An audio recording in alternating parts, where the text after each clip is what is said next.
Good afternoon. I'm going to vamp this a little bit. I just got a call from Ms. Brown and she wants to join, and I sent the access information. So hopefully she will be able to access here in a few minutes, and I hope some of the rest of you will access the lecture. As I've mentioned in several emails to you, you're not required to attend the live lectures. But I encourage you to do so because it gives you an opportunity to interact with me directly. You have questions, I can answer them in real time as opposed to waiting for you to send me an email and then I respond back to another email, etc. We tend to lose a little bit of direct interaction. We tend to lose a little bit of spontaneity. We tend to lose a little bit of understanding the question directly and you getting a response directly. Email's wonderful, but we don't get the full benefit of interaction with email. Again, I'm not opposed to email, but it just doesn't give us everything that we're looking for. So again, I'm waiting just a couple of minutes here.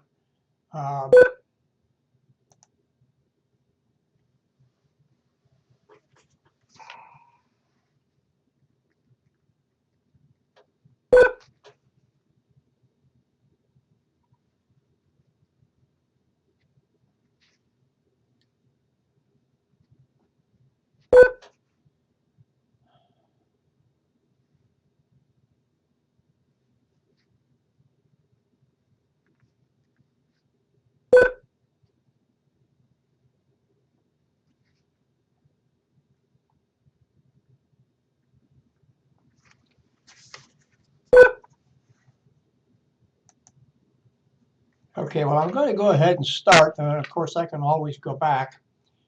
This first chapter in Understanding Business, the text that we use for Introduction to Business, is titled Taking Risks and Making Profits Within the Dynamic Business Environment. And of course, I'd like to just digress here and say to you that if you're in business, you want to make a profit. Now, we're not talking about public agencies, which are government agencies, and we're not talking about not-for-profit agencies. Of course, even most nonprofits have programs in which they want to show some type of revenue plus as opposed to revenue minus. That gives the people who are donors and the people who are funders a confidence in that organization and help them do what's required. So the learning goals for this this chapter are to describe the relationship between profit and risk and show how businesses and nonprofits can raise the standard of living for all.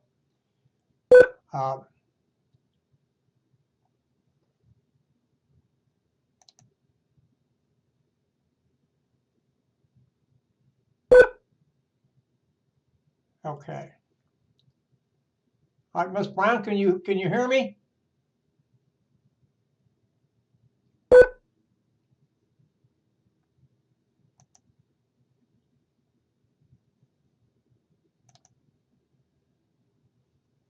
Okay, I guess you're going to use the telephone, so I'm going to have to do that as well. Just hold on while I get the telephone connected here.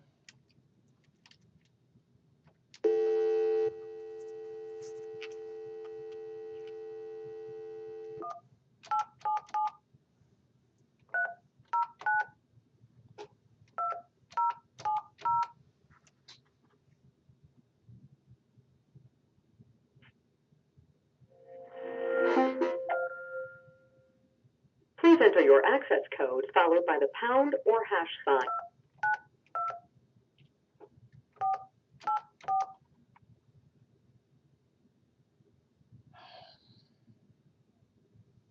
The access code you entered is invalid. You entered 2924884. Please re-enter your access code followed by the pound or hash sign.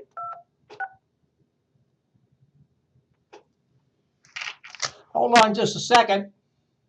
The access code you entered is invalid. You entered 26. Please re-enter your access code followed by.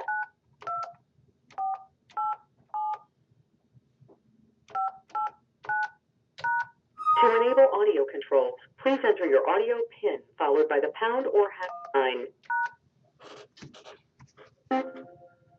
Okay, Miss Brown, can you hear me? Hello, can you hear me? Can you hear me? I can hear you very well. How are you? Okay, fine, thank you. I just wanted to tell you that I originally wasn't going to use the telephone. I was going to use the mic and speaker, which means it should come through your computer. However, don't worry about that. If that seems to be a problem, we'll use the telephone all the time. It's not an issue with me. Okay. All right. So this is chapter 1. I'll go back to it, put the slide up so you can see chapter 1. We're talking about taking risk and making profits within the dynamic business environment. And what I have up here now are the learning goals for the chapter. Describe the relationship between profit and risk. Show how businesses and nonprofits can raise the standard of living for all. Compare and contrast being an entrepreneur and working for others. Analyze the effects of the economic environment and taxes on business. Describe the effects of technology on business. Demonstrate how businesses can meet and beat competition. Analyze the social changes affecting businesses. Identify what businesses must do to meet global challenges, including war and terrorism, and then review how past trends are being repeated in the present and what those trends mean for tomorrow's college graduates. Now, I would like to tell you, probably can't see me real well right now. See if I can move this down just a little bit. Yeah, I'm not going to be able to do that. Please stop me at any time and ask questions. I do this lecture from the PowerPoint slides. I would encourage you to read the lecture notes that are posted each week as we go through the course. Sometimes I vary from the lecture notes. So if there's something that is confusing to you, you don't understand, please stop me and I'll be glad to answer you as best as I can. Businesses are in two types of products, if you will.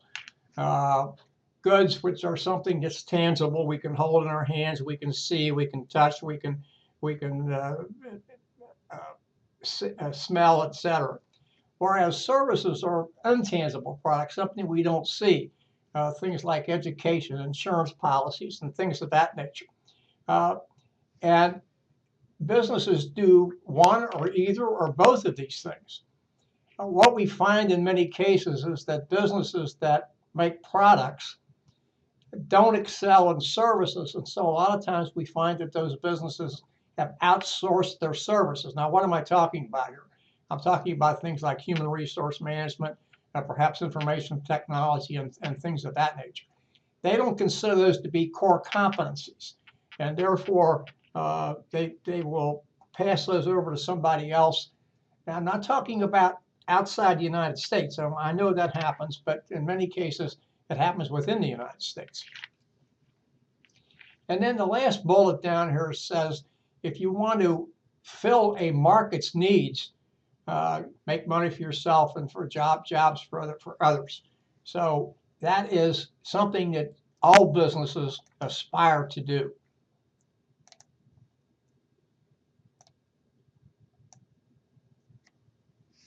A business, especially those that are not government and those that are not for profit, are in business to make money. And if they don't make money, they're not going to be in business for a very long period of time. So it's very essential that businesses earn a profit, be able to pay their expenses, and retain some of that profit, either pass back to stockholders in the form of dividends or to reinvest in the company. The next bullet, I think, is something that we think a lot about and we know a lot about, but perhaps we don't put it in exact terms that we see here. And this talks about an entrepreneur. This is a person who starts a business. And what he or she does is they risk all sorts of resources. They risk time resources, they're obviously financial resources, other type resources to take a risk to start a business. And we find, at least in my estimation, several different kinds of entrepreneurs. An entrepreneur who starts his or her own business and intends to remain small. We have people who are independent insurance agents, for instance. We used to have a lot of physicians who had their own practices. We don't see that as much anymore. We do find lawyers that have their own practices. And then we have other people who are interested in taking the risk and growing, is still an entrepreneur. And then we have a third kind. That's an entrepreneur who likes to get ideas, who likes to start businesses, get them up and running, make them profitable, and then sell that business to someone else and start a new enterprise. These are people, if you will, who are, they like the chase, if you understand what I mean. Well, for instance, the hounds going after the foxes. Part of that, now, we're not going to talk about whether that's something that SPCA would approve of, but they don't. And we find that many people in England who are still interested in that are finding themselves to be blacklisted, if you will. But in many cases, the excitement there for the people on the horse going after the hounds is the chase. It's not so much capturing the animal, it's the chase. And so that's what I'm talking about. These people are interested in getting into the chase, getting something started. And once they get it to fruition, then they want to go on to something else because that's their creative juices. Their creative juices is not in running the company. Their creative juices is in starting a company. And once they have that going to their satisfaction, they want to sell and move on to something else. And then how do we succeed in business? Well, we have to have a strategy. And then if we have a product or a service, whatever it happens to be, we have to find a market for that. Now, what we find is, and we'll talk about this as we go through the course, especially we get into the marketing chapters 13 through 16. What we find here is that many people get into a business and it's a Me Too business. What I mean by that is there's somebody else or somebody else's have that type of business. So to be successful, this entrepreneur has to be able to do something that is different from his or her competitors. Now, whether it's better service, whether it's a better product, whether it's a better location, it doesn't make too much difference, but there has to be some differentiation.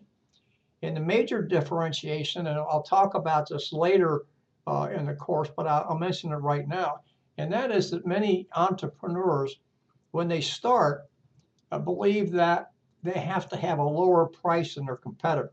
Otherwise, they wouldn't attract anybody. And that's a fallacy. And the reason that's a fallacy is because it is very easy to reduce prices, but it is not easy to increase prices. And so what that entrepreneur has to do is he has to, or she has to determine what the going rate's going to be and why people might want to pay more money for his or her services or goods than they do from somebody else. And again, we'll talk about that a little bit more in depth. Three particular things we need to think about here, although losses is fairly self-explanatory. Revenue is what the amount of money a business takes in at over a particular period of time. Usually it's an annual basis, but revenue, especially in publicly traded companies, is reported on a quarterly basis. But we're talking mostly here about smaller businesses, so this would be annual for the most part. The profit is different from the revenue because the profit is what you, the business owner, keep in your pocket after you've paid all your expenses.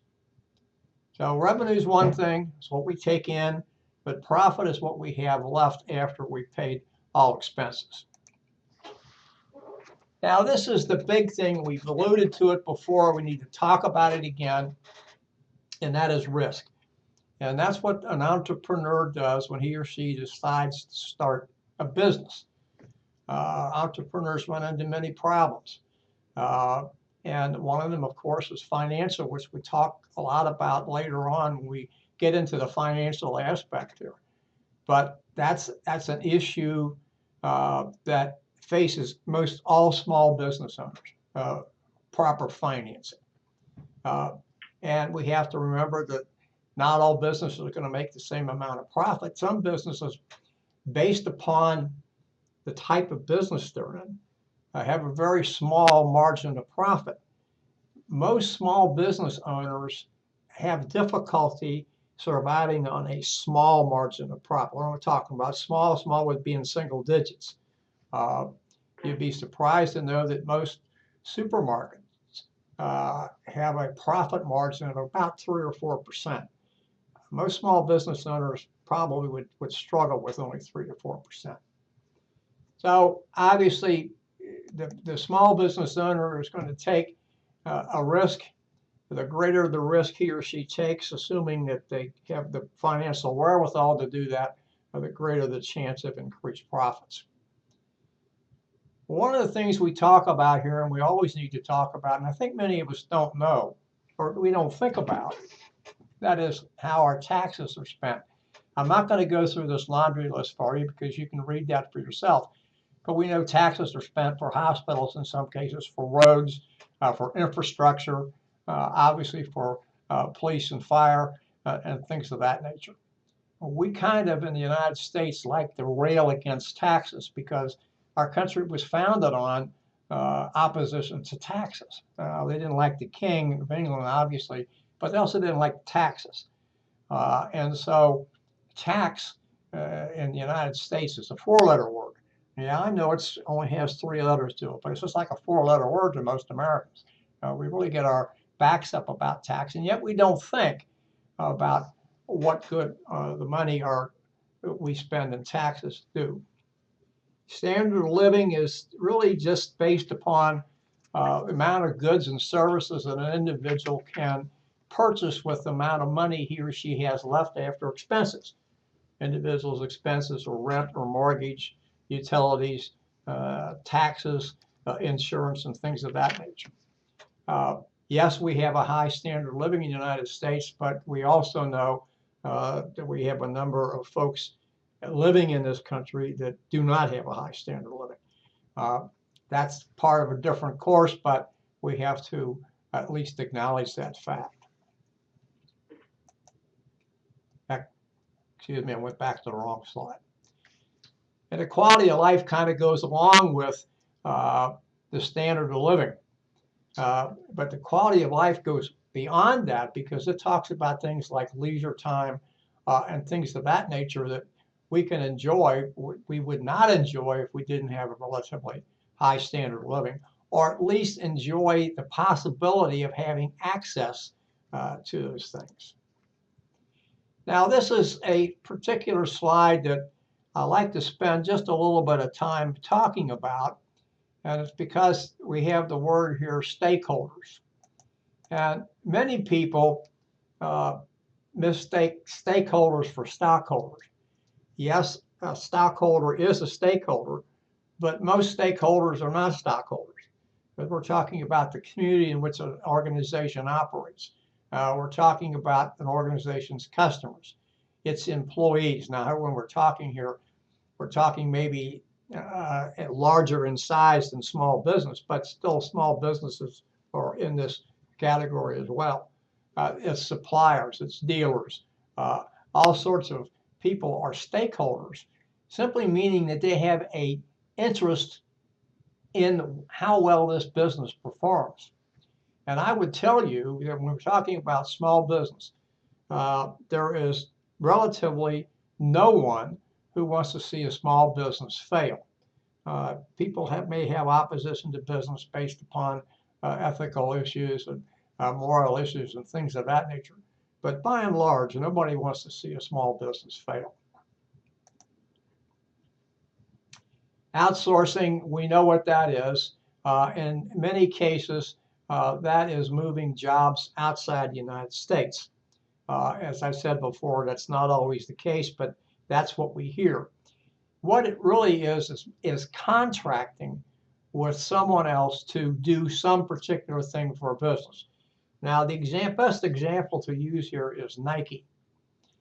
Nike realized some years ago that it was very good at marketing, it was very good at advertising, it was very good at public relations, it was very good at a number of other things, but one of the things it was not real good at was in making its product, making the shoes and the other athletic apparel. And so Nike outsourced it, that part of its operations. Now, we do know that Nike ran into some problems when people found out that their contractors were running sweatshops. And Nike apologized for that and took some steps to make sure that doesn't happen. Insourcing, on the other hand, is a foreign company opening up an operation here in the United States. Good examples for that are car companies like Honda and Toyota and things of that nature. I used to pose a question, and still do, in this course, but especially when I was talking with students in a classroom. Toyota has a large manufacturing plant in Georgetown, Kentucky, about 70 miles south of Cincinnati. And the question I always ask is, does that make that an American automobile, or is it a Japanese automobile? I would submit to you that if the majority of the car is assembled in the United States, it's an American car.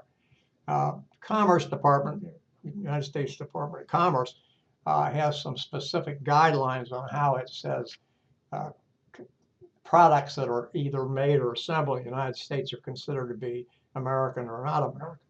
And I'm not going to get into that, but I think it's a very interesting question. 90% of the workers in Georgetown are Americans.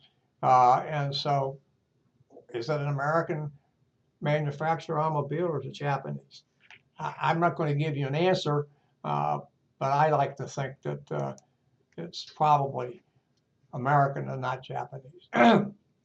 A nonprofit organization, we know what that is. They're in business, and that's a key to think about here. They're in business, but they're not in business to make a profit.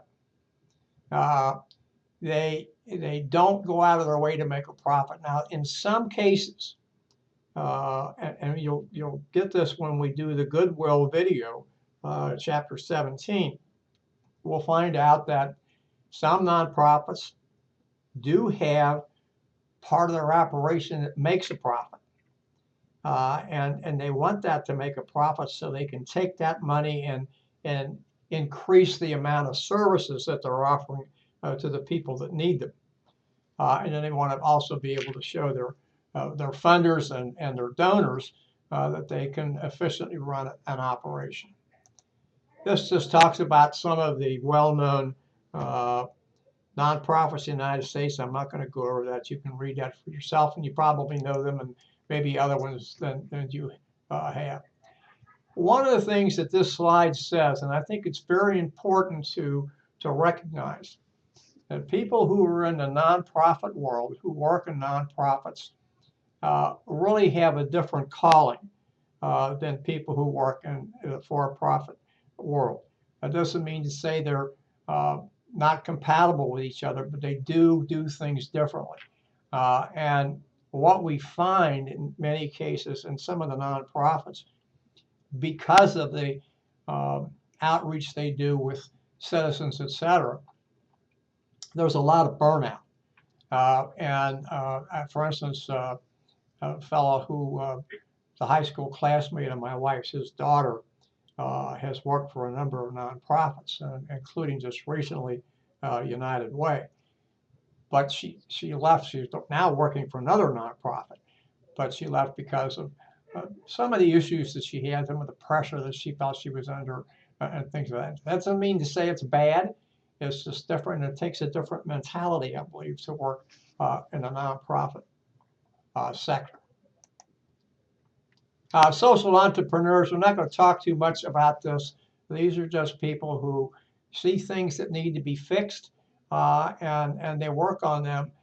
Notice they normally get into nonprofit organizations, and we have some here in the United States that were started by people, well-known people that we know, Dr. King and the Southern Leadership. I know I'm not going to get that group correct. Southern Leadership Council.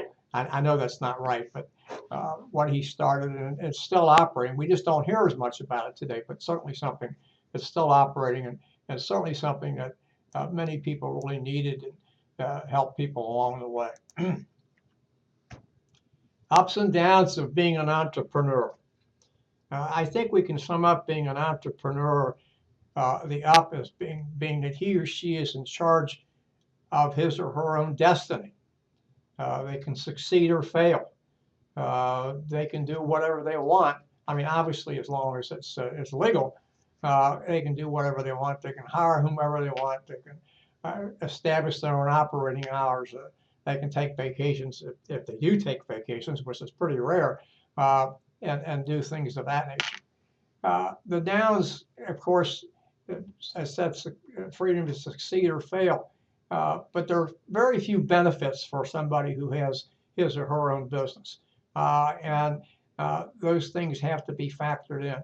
If you are a sole proprietor, for instance, regardless of the number of employees you have, you're the business and the business is you, and one can't be divorced from the other.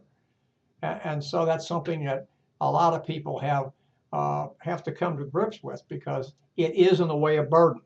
Obviously, there's all those freedoms that we talk about, but that is a burden, because you can't say, well, wait a minute, that's the corporation does it, it's not me. No, you can't do that if you're sole proprietor, and you can't do that if you're a partner either. Well, this just asks the question, who takes the entrepreneurial challenge? We find that many people do. What we find, and this talks about the paper that you want to write or consider writing, is women entrepreneurs. And I just had a student who completed a paper, something along the lines that you want to do. And she talked about, in her paper, she wrote about how women entrepreneurs tend to gravitate toward service type businesses. And we don't see, now, when I make this statement, it's not meant for everybody, but we don't see, by and large, we don't see women in the production part of entrepreneurship. We see them more in service things and doing things that we think, and again here, I'm not trying to stereotype, that we think are traditional women's roles, taking on those kinds of activities. So entrepreneurship is not confined to any one particular area. We find many immigrants to this country, both today and in the past, have started small businesses. They started small businesses to cater to the folks that were immigrants like them, whether they were Germans or Irish or Italians or Koreans today. We find many Black Americans have small businesses, and they like to cater to the African American community. And that's fine. And we find that different communities, regardless of their ethnicity, tend to support the same people, and that's fine. And then they eventually grow and have a larger clientele. But there's some other information on women now in 1/3 of all businesses in the United States. Now, this data is a little old. It goes back to about 2010, so those figures may be a little bit higher.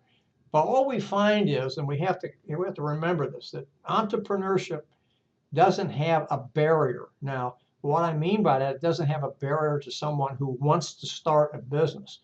There may be some barriers built in that are prejudicial, unfortunately, or that kind of corner people, if you will, to certain areas based upon what we think they ought to do, or they think they ought to do based upon their expertise and maybe their background and their upbringing and a few other things. But entrepreneurship, especially in the United States, is certainly open to all. the great American dream for a long period of time was to own your own business. And I don't think that's diminished too much over the years. This is just a small spotlight on small business. You can see this in the text, and I don't spend any time on that because it's pretty self-explanatory. What we have here on this slide are the 5 factors of production. And I think these are fairly important for us to try to remember, although you won't see these factors of production always listed as they are here. You will always see land, labor, and capital. You didn't always see entrepreneurship, or every list won't have entrepreneurship on it. And knowledge is something that's been added in the past few years. Now, I say that because I've taught this course for about 15 years. I've used the same authors, the same text authors, Nichols, McHugh, and McHugh, all those years. And when I originally taught this course, knowledge was not listed. But because of technology, and because of the knowledge we gain from technology and how much technology has changed the way we operate businesses, whether it's a small business or a large business, we now see knowledge in there because we know that many of the jobs that people do are, if not designed around computers, they're related to computers, or the general information management, information and technology catch-all phrase, I guess, for lack of a better term. And you have to have the knowledge to operate these things.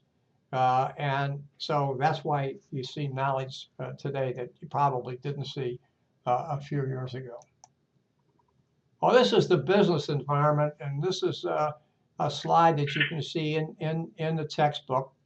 And it just talks about the various things we see as business management, job creation. Notice we have technology on the one side, and we have social and on another, and we have competitive environment, etc. And these are all things that impact upon a business. And in many cases, what we see here are what's known as the external environment. What do I mean by external environment? I mean the environment that you cannot control. If you own a business, you can control everything that's contained within your business. And you don't have a problem with that.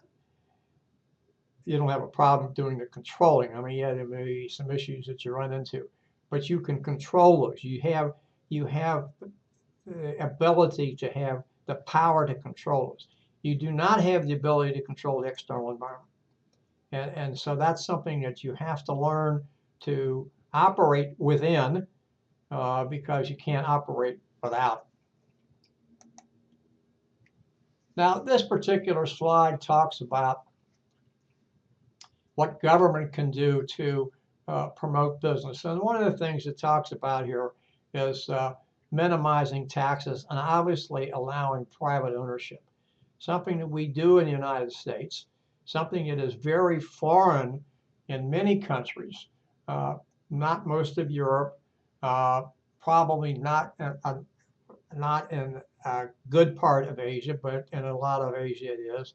And in many cases in Africa, and I'm talking about Africa as the continent, I'm not singling out any particular country. Small business ownership, particularly entrepreneurship, is not something that is thought of. Now, yes, we do have the subsistence farmers, and they probably do sell some crop that they raise to get money, to have additional spending money, but it's not considered a business. It's not considered entrepreneurship. And so this is what this is talking about, governments promoting small business. You'll see this, I think, pretty well discussed in the second video, which we do, Opportunity International. I think it's a very interesting video. I think all the videos are interesting, but this one is interesting because even though it's not directly related with Chapter 1, it talks about some of the things we talk about in Chapter 1. These are just talking about corruption, the least corruption in government for the most part, although some in business as well, and those that are most corrupt. Nothing particularly that we want to discuss a lot. Now, this is a little thing I like to talk about. Each chapter has ethics begin with you making ethical decisions. I used to work these as assignments and have students post their responses in the forums section. I don't do that any longer, but what I do recommend is that you at least read the ethics in not OB, making ethical decisions scenarios that are in the text, and just go through the thought process of what you would do given these particular circumstances. Again, it's not an assignment. It's not something that you have to do. It's just something that I recommend. These are the benefits of technology: effectiveness, efficiency, and productivity. We think, and I want to give you an example of this, an example that's probably exasperated you, and it does exasperate me. And that is, you call a business because you have an issue that you want to discuss with them, and you get an automatic telephone operator. And you get frustrated because you try to tell the automatic telephone operator you want this, that, or something else, and that person doesn't understand and tells you to repeat it, and frustration goes up and up and up and up. Well, the reason that businesses have this is because it increases efficiency. It takes someone away from doing a very, very labor-intensive job, answering the telephone and directing people to the right place. It does frustrate the consumer. And some companies have gone back to doing limited discussion. But that's some of the things that technology has allowed us to do. In many cases, it's harmed people because they weren't trained sufficiently to take another job. And that's certainly a downside of technology. But in many cases, it has helped people. And I think we have to look at technology as a benefit and not something that is a detriment. This is just something JCPenney does, talking about using social media in business, Facebook up here, Twitter, etc. And that's something I'm going to go into. We know that e-commerce, online retailing, known as e-tailing, has really changed a lot of the way that people buy. However, you'd be surprised. I read an article in the New York Times yesterday about malls going out of business, being referred to as dead malls, simply because a number of the stores have left and they're not attracting these stores and things of that nature. That really only about 10% of the sales are done online. There has been talk for many years, and you probably heard it, that malls as we know them today are probably going to change. Well, they have. But what we find is, and what this article pointed out, was that the malls that are aimed at high-end consumers are doing very well. It's the malls that are aimed at the middle class that are not doing as well, and that really causes some harm to the consumer who is not up at the high end. This just talks about databases and identity theft.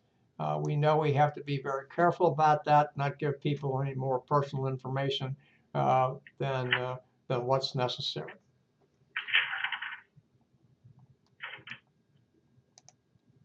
And these are ways to protect yourself. I'm not going to go through this list. You know them just as well as I do. I guess we have to be careful about scammers because they're around all the time. Now we're going to talk here just a little bit about empowerment. We'll talk about empowerment in greater detail when we get into the chapter on human resources. Empowerment is just giving the worker, now it specifically says on this slide the frontline worker, but it doesn't have to be just a frontline worker. It's specifically given a worker who is in the lower echelons of a company responsibility and authority to take action on his or her own accord. And that's very good because it allows these people, well, first of all, it empowers these people to make decisions. but secondly, allows them to interact directly with customers in many cases. And because they're interacting with customers on a routine basis, it keeps that decision level where it ought to be, not passing the buck up to a manager or a supervisor or something else. And so it's something that we need to think about and actually take charge of and continue to do. Demographics, and we talk more about demographics in the marketing chapters, but this is just making a product and then finding the right segment of the population to sell that product to based upon age or ethnicity or their likes or dislikes, or we wouldn't sell to them if they dislike something, but their likes and things of that nature.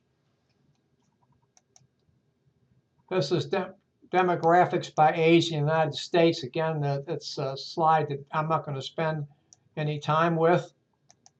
And this is projected demographics by race in the United States. And the interesting thing here, now this particular slide says 2050. I don't think it's going to be 2050. I think it's going to be 2030 when we will find that the white population in the United States will still be the majority population, but it will not be over 50% of the population as it is today. We have a very fast-growing Hispanic population, and we have some other fast-growing populations, and so that's going to change. And once that changes, even more than what we see today, and again, I think it's going to be 15 years, not 35, we're going to see some real changes in the workforce. And the dynamics that will bring with it, I think will people talk about today, but I don't think they've really thought about it because it's going to make some dramatic changes. And I don't think we're going to know how to cope with that until we get there. And unfortunately, that's usually what happens. Instead of having a plan to start, we wind up reacting to something that happens. This just shows the rise of the Hispanic population in the United States. Again, I'm not going to talk a great deal about that. Population changes have many changes for us in what we sell, what we produce, what we import, etc. And we find that people who are on top of that, understand that, work with that, are more successful than the companies that don't.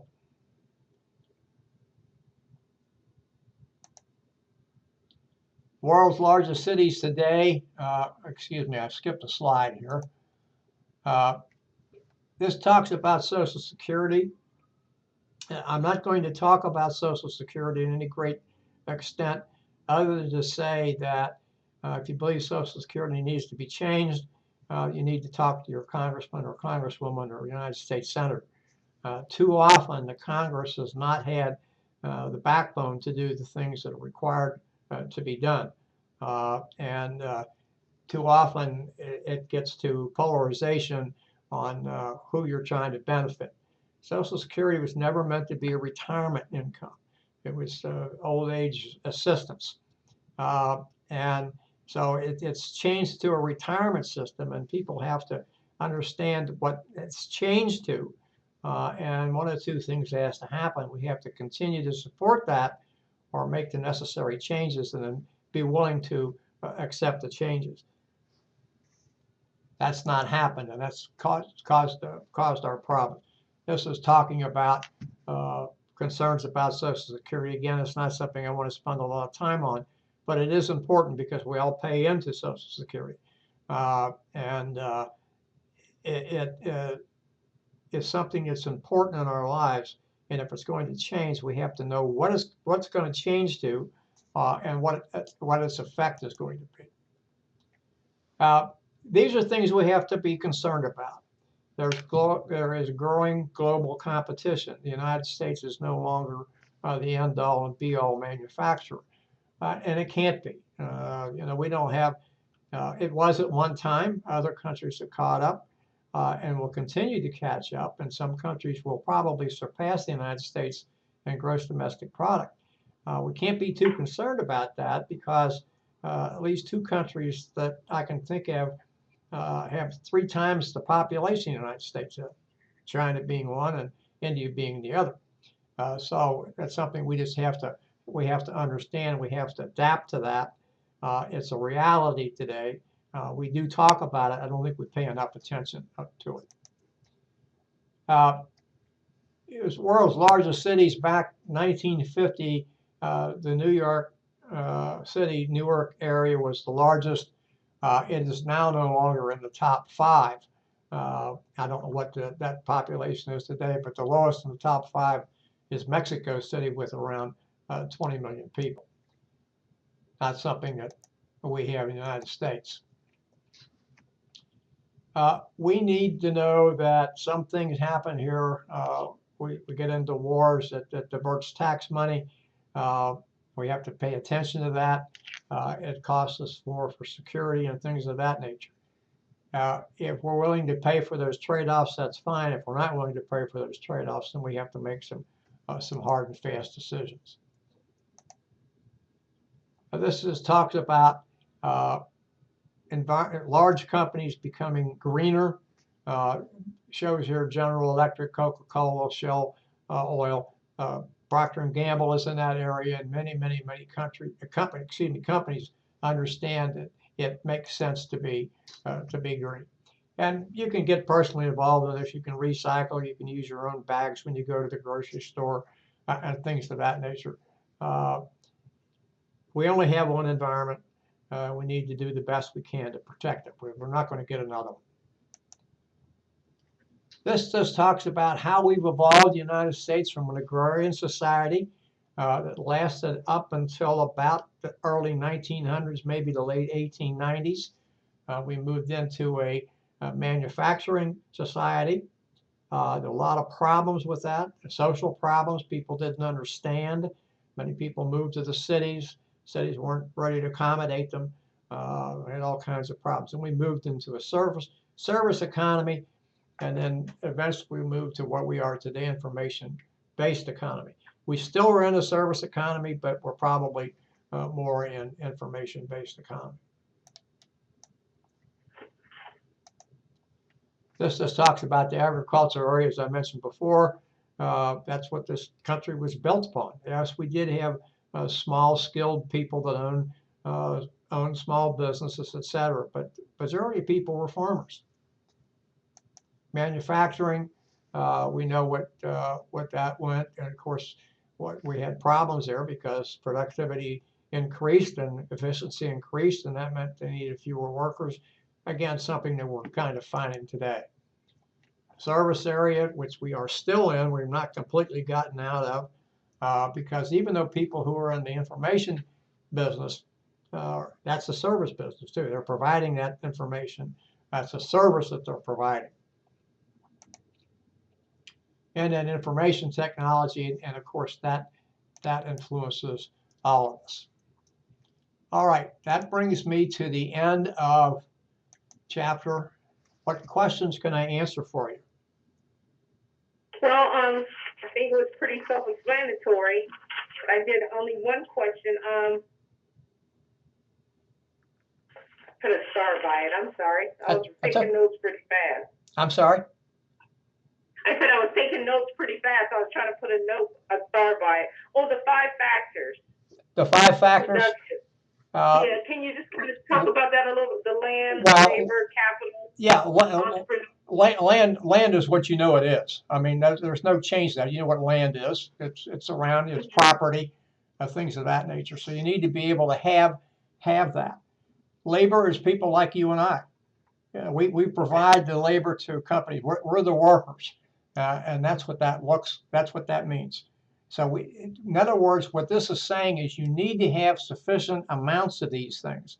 When you talk about labor, we have to have people who are knowledgeable in what they're doing. And this is one of the areas, and I'm sure you've heard this before, one of the areas we find we're having issues with, because for many years in this country, we had people who were high school graduates who went to work for lack of a better term, manufacturing companies, and they made good salaries. And those jobs have gone away. Now, you will find when we get to, I think it's chapter 9, the United States is still a major manufacturing country, but it manufactures much differently today than it did. I want you to pay particular attention to the video about ball containers. Okay. Yeah, I mean, that's chapter 9, but it will kind of help you understand that labor business and how Ball has, now Ball does not outsource. The Ball is an American company. They started with making mason jars back in the 1850s, Ball container. And I don't think they use that so much. I think it's used Ball Corporation today.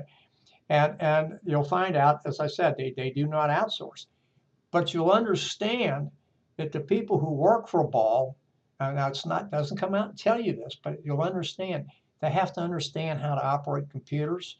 They have to understand how to operate manufacturing lines and things of that nature. So you have to have an educated workforce. And you could probably still have the high school graduate who could do this, but he or she would have to have some computer intelligence because so much of that's done by computer today. So what that means about labor is not only do you have to have sufficient numbers, but you have to have sufficiently educated people. And that's what we're finding today. And we have an issue as far as I'm concerned. We have the people who are computer savvy. And by the way, I don't consider myself one. I came to the computer business very late in my life. And the people who have access to that. And then we have a whole raft of people who do not have access to that. And we have to, in some way, now, this may sound like a little philosophy, and it probably is. In some way, we have to reach those people and get them moved up so that they understand the technology, and so technology will help them instead of them being afraid of technology. Okay, land and labor. Capital, that just means money. You have to have access to money. You have to be able to get it to improve your operations and things of that nature. We'll talk a little bit more about capital when we're into the accounting chapters, because we'll talk about capital budgets and things of that nature. Then the fourth one's entrepreneurship. And that just means that we promote the opportunity for people to start their own business. And I was going to say we allow that. And I guess in a way that's true. We allow people to do what they want to do, but we do actively promote entrepreneurship.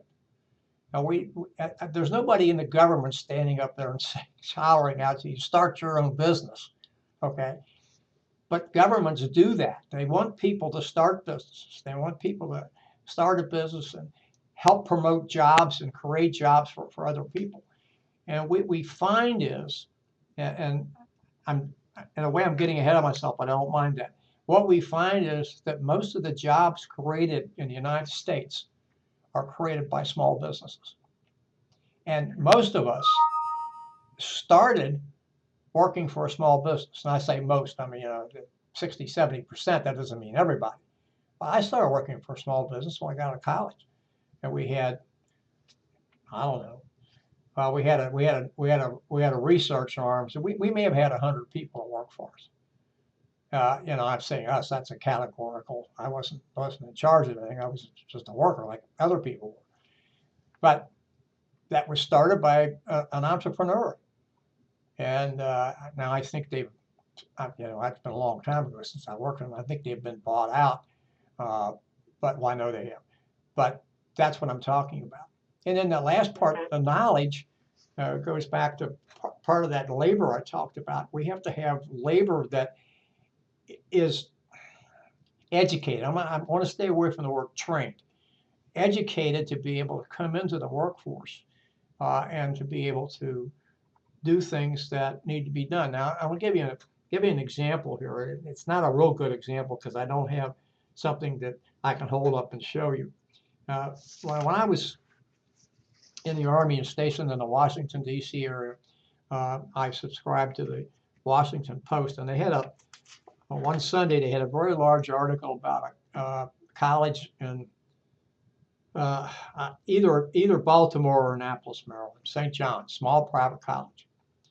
And it was a liberal arts college, or it is a liberal arts. I said it was, it is a liberal arts college. And they interviewed a number of people who were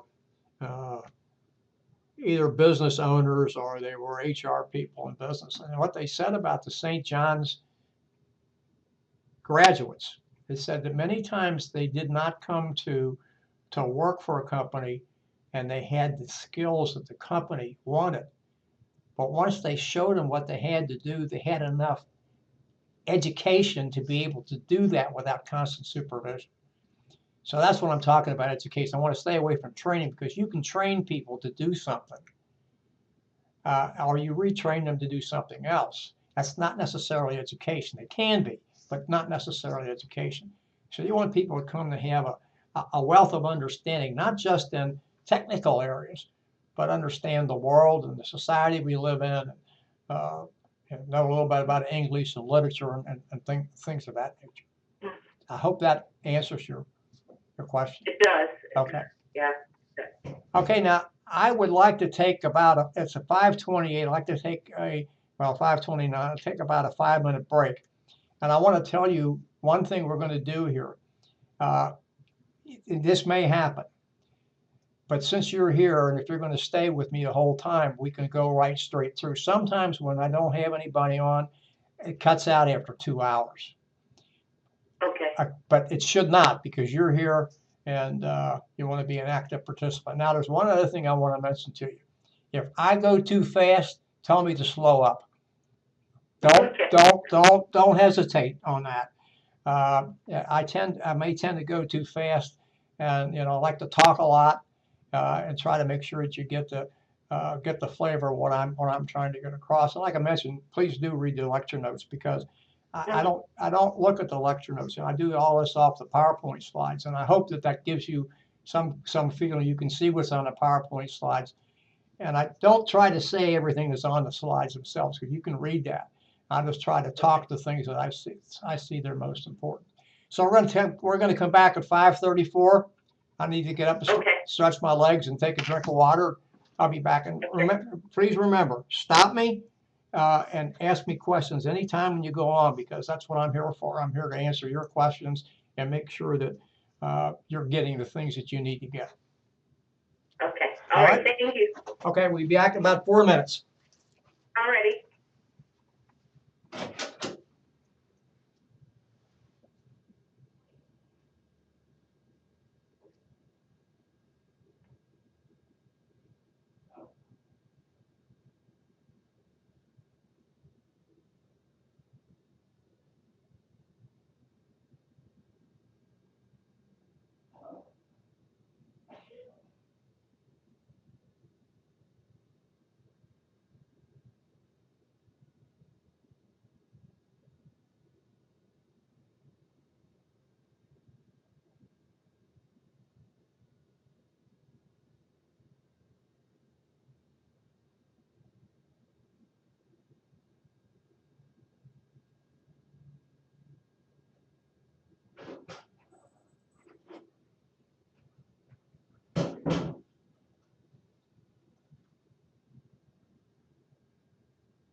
Yeah, I see you.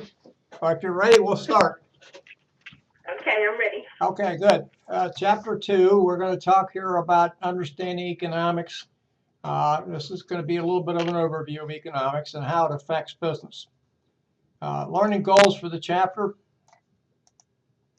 We're going to explain basic economics, explain what capitalism is and the free market works, compare socialism and communism in most respects to capitalism, analyze the trend toward what's known as mixed economies, describe the economic system of the United States, including some of our key economic indicators like the gross domestic product, productivity in the business cycle, and then contrast fiscal policy and monetary policy. And we're going to explain in some respects how each affects the economy. Now, we're going to do a little bit more about this as we get into chapters 19 and 20, probably a little more extensively. This gentleman, John Maynard Keynes, you notice it's spelled K-E-Y-N-E-S, but he pronounced it Keynes. It's like a candy cane. He believed that when an economy was in recession, that the government should step up its spending. And he wrote this, The General Theory of Employment, Interest and Money in 1936, and he had a profound influence on the United States government, especially the administration of Franklin Roosevelt. Economics is the study of how society employs its resources. And of course, resources to produce goods and services for consumption by its citizens. Now, what we have to remember here is, keep this in mind, is that consumer consumption accounts for about 2/3 of our gross domestic product. In other words, what it is we buy, people like us, accounts for about 2/3 of our gross domestic product in the United States. There are two schools, or I don't know if that's the right word to say. There are two distinct phases of economics. Macroeconomics, which studies the government as a whole and how the government concentrates its resources. Now, well, I should say that because our government doesn't concentrate its resources, but it does tell us about how our economy operates as a whole. And in microeconomics, talks about us. It talks about the choices we make in buying things or not in buying things. It talks about rational self-interest, talks about the scarcity of resources, and things of that nature. And we have to remember, when we make a decision as a buyer, consumer, to purchase a product, at the same time we make the decision to buy that product, we are subconsciously making a decision not to buy something else. Now, we don't always think of it. I'm sorry? No, I just said wow. Yeah, well, you have to stop and think about this. We have limited resources. Now, when I say limited resources, I'm talking about money. And so we can buy something, but when we buy that something, we're not buying something else. We don't always think about that because that doesn't get into our thought process. But occasionally, maybe even a word as frequently, we will come down to a decision to buy product X or product Y as opposed to buying product Z. And when you go to the store, and I'm going to talk specifically now here about a supermarket, and you buy a generic product or you buy the store's brand, you're making a conscious decision not to buy a manufacturer's brand. Even though when you buy the store brand, you're actually buying a manufacturer's brand that has the store's name on it. But you made that decision. and you made that decision based upon a number of things. I mean, maybe you like it better, maybe it tastes better, but certainly it's less expensive. And when you feel that you like this particular product in general, not a specific product, and so you buy it as opposed to buying something else. Now I'll use myself as an example. I eat oatmeal almost every day. I like oatmeal. I liked oatmeal since I was a kid. And I cook it myself. But I have found that I like Kroger's oatmeal just as well as I like Quaker Oats oatmeal, and I pay less money for it. Now, I made a conscious decision there to buy a store brand. I don't think Kroger manufactures its own oatmeal, so it's buying it from somebody else. Maybe it's buying it from Quaker, but it has Kroger's oatmeal on it. So we all do that. We make these conscious decisions of how we want to employ our resources, our money, to buy certain things. And as I say, when we buy something, we don't buy something else. You know, if you go to the store and you say, I know I'm taking a little bit of time here, but I want to make this point, and you say, okay, I have $100 to spend on groceries. And when you get to that $100, or let's say $99.90, and you stop because that's your budget, there's something else that you may have wanted to buy, but you didn't buy because you didn't need it, and two, you reached your dollar limit.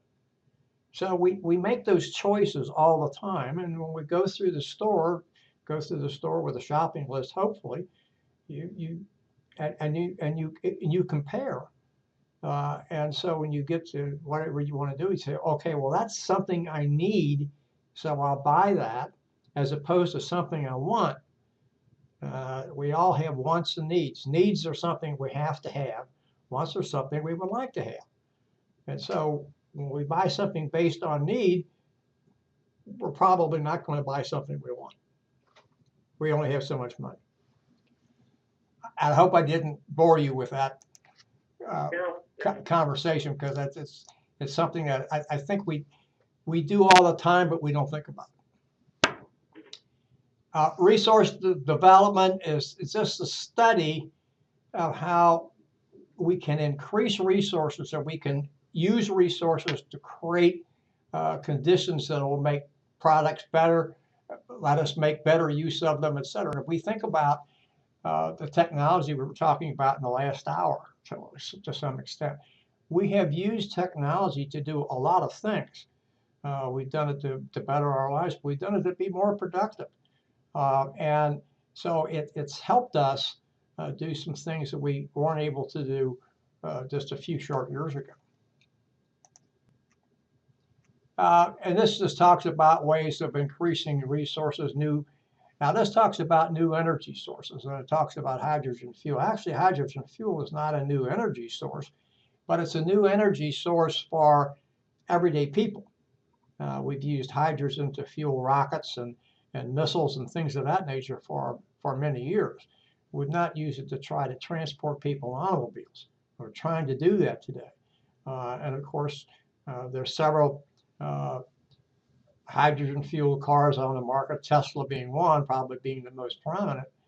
And people will say, well, Tesla's expensive. Well, it is expensive. But as more hydrogen fueling stations come on the market and more people buy this car, that price is going to drop and make it more affordable. You may never buy one, you may never use one, but it's created different technology, and it's going to continue to create different technology. Then we talk about hydroponics, growing things through the use of water, et cetera. I'm not going to go into the rest of these, but we really do things that we don't think about. Thomas Malthus was a person who was an economist, and as you can see from the slide, he thought that the rich had most of the resources, but the poor had most of the population, and because of that, because they had to grow their population, resources would run out. Now, we know we need to stop and think about this for a second, that most of the resources we have in the world are finite. That means they're not going to be able to be replaced, such as oil and coal and things like that. When we run out, we run out. There is no more. There are some resources that we have that are renewable. Trees are renewable. If we think of animals as being resources for food, of course the vegans wouldn't like that, but if we think about it being resources for food, that's not going to run out either. But we do have things that are going to run out. And because of what Malthus thought, contemporary his, Thomas Carlyle, coined the phrase of economics was known as the dismal sciences. We still have some Malthusians around. I believe there are too many people in the world, and there's a lot of folks that believe that. And of course, they want to take radical steps to make sure that population is kept under control. Some countries have done that. Some countries continue to do that with limited success. China has been one, but China's relaxed that one-child policy for certain ethnic groups. I'm not Chinese, and I can't give you the reasons that they did that. But we know those things are there. Now, Malthus, remember, thought that there were too many people in the world. But population, as you can see on this slide, can be a resource, especially when the population is educated, as we talked about in the last hour. And business owners can provide growth. They can provide economic opportunity by the creation of jobs, and as well for themselves. And the only way they can do that is to have a fairly large population, a population that at least renews itself. In other words, the birth rate exceeds, or at least is stable with the death rate. If you don't have that, then you have a problem. There are many countries in the world today, countries that are well known, that are having population problems because their birth rate has declined. Some European countries, the only way their population is staying up is by immigration. And if you've read the papers lately or seen some of the news or whatever, many of those European countries don't like immigration. And it's caused the rise of some ultra-right parties that keep immigrants out. And some of it's based upon where the immigrants are from. Some of it's based upon what the immigrants' religion is. There's a few other things. Not that I want to get into that, but what we're talking about here is the only way a society can continue to be viable is to have a stable, educated population. If it doesn't, it's going to run into trouble. All right. And again, we're back to thinking green, which you'll find this throughout the text. Again, I don't like to pay a lot of attention to this, but one of the things we do find is that people are paying more attention to green and thinking green and trying to protect the environment that we have. As I mentioned, we only have one. We're not going to get another one. And it's incumbent upon all of us. By the way, this is Reed's philosophy. It's incumbent upon all of us to do whatever it is we can to minimize the use of resources, to recycle and do things of that nature. It's just good for us. Adam Smith is considered as the father of modern economics, and he is properly known to have written a book called The Wealth of All Nations. That's not the exact title of the book, but don't worry about that. But notice what Smith talked about here. Smith talked about freedom, and that freedom was vital to an economy. And notice he talked about 4 freedoms that we're going to talk about that the United States promotes pretty much here: right to private property, to own private property, to keep the property for yourself if you own a business, to keep all the profits for yourself, which you can do. And his last thing is that was contrary to what a lot of people at his time thought. He said that people will work hard if they believe they're going to be rewarded properly. And I think that holds true today. And people not only want, of course, not only want to be rewarded, they want to be respected, they want to be given jobs, or they want to have jobs that have responsibility and authority, then, and it means something. And it's very, very important, not only to the company that hires those folks, but to the employees as well. Now, Adam Smith's famous philosophy was that of the invisible hand. And his invisible hand says, and I want to read this to you because I don't like to ad-lib this. When self-directed gain leads to social and economic benefits for the whole community. So what he said, there was an invisible hand that did this. Now, there's one thing I'd always like to point out about Adam Smith. And he did say this, and we have to stop and think about this. Because people will think it's negative right away, but you have to stop and think about it. Adam Smith said that no one person will be made better off without making someone else less well off. Now, let's stop and think about this. Let's say that you and a friend, well, I'll take away friend, you and a business colleague are up for promotion. And the promotion will pay an extra $100 a week. That's $5,200 extra a year. And you're successful and you get the promotion. Well, you have been made better off, and at your expense, your colleague has been made less well off. Now, no, he or she's not lost money. No, he or she's not been demoted. No, or he or she has not having salary docked or anything of that nature. But in comparison to you, that person is less well off. And so I just want you to see that, because a lot of people think that's a negative, and it's not a negative. But what it does say is no one person can be made better off without someone else being made less well off. No, that person's not lost money. No, that person's et cetera, et cetera. But compared to you, because you got the promotion and the extra money, that person is less well off. Okay, so it's a MasterCard. Hello? I'm here. Okay, I thought there was somebody else on the line. That's why I said something. Now, Oh, okay. that's all right. This gives you a little graphic here to understand this invisible hand. And he talks about the farmer growing crops and then selling the crop. The farmer wants to expand, he or she has to hire more people to help bring the crops in. Of course, that may not be so true today with heavy-duty tractors and things like that, but they're probably going to need some extra help there. And so when the farmer produces more, that means the people that he sells to have more to sell. And so there's more food for the community, and that lifts the boat for everybody. So farmers help the community. It's noticed here on the last slide, not only by producing more, but also by hiring more people. And so the farmer actually is putting more resources, if you will, resources being crops here now of some kind, or dairy product, or meat product, or something of that nature, as well as hiring. So he's produced more for the community and hired more people.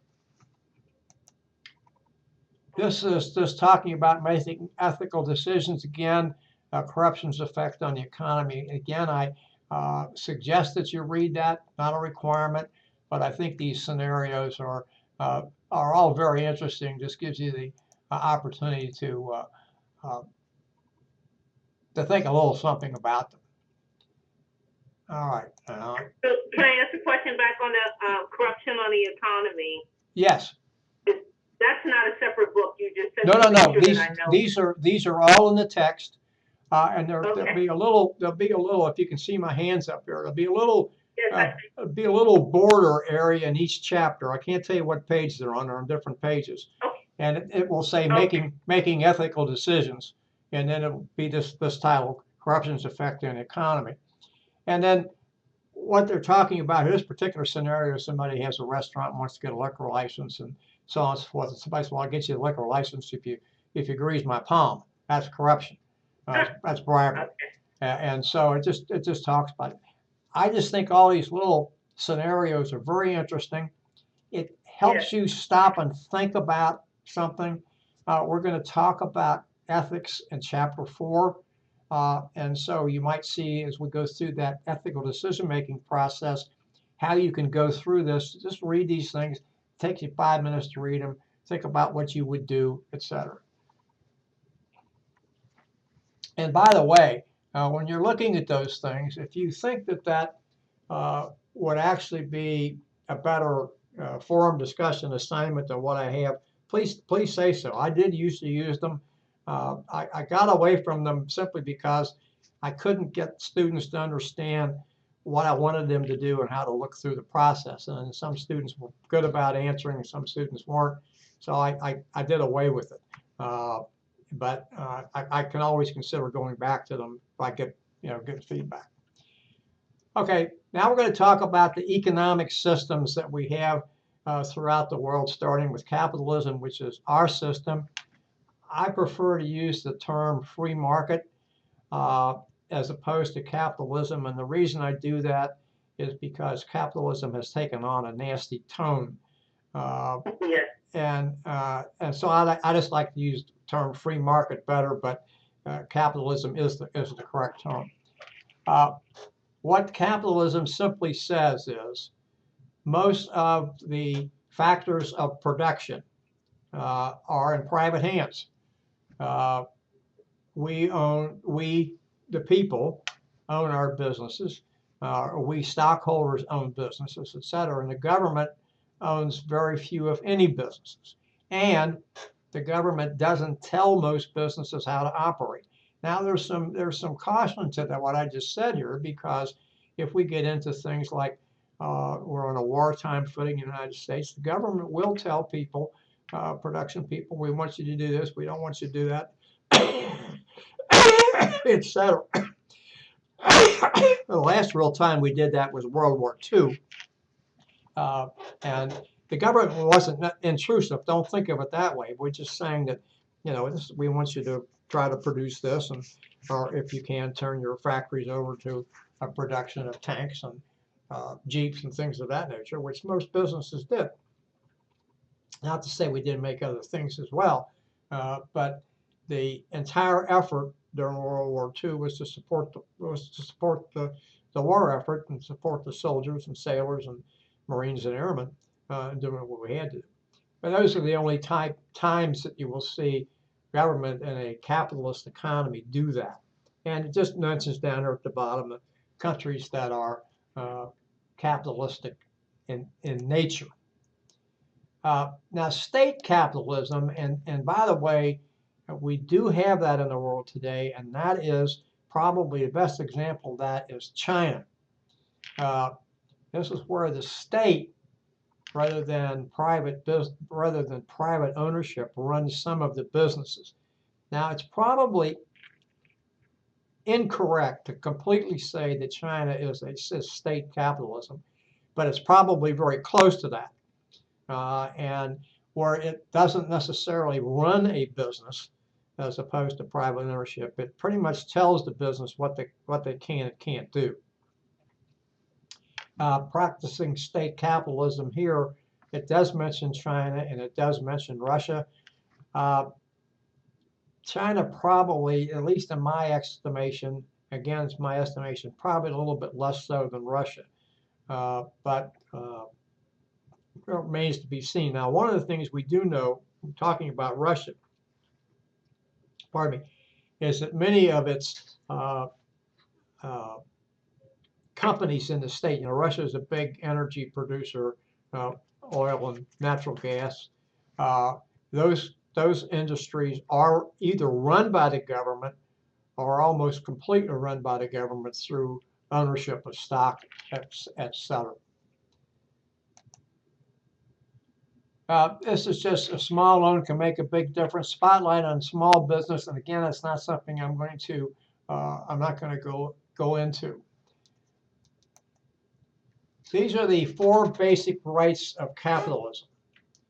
You can own your own property. You can own your own business, which we talked about 3 or 4 times, and you can keep all the profits.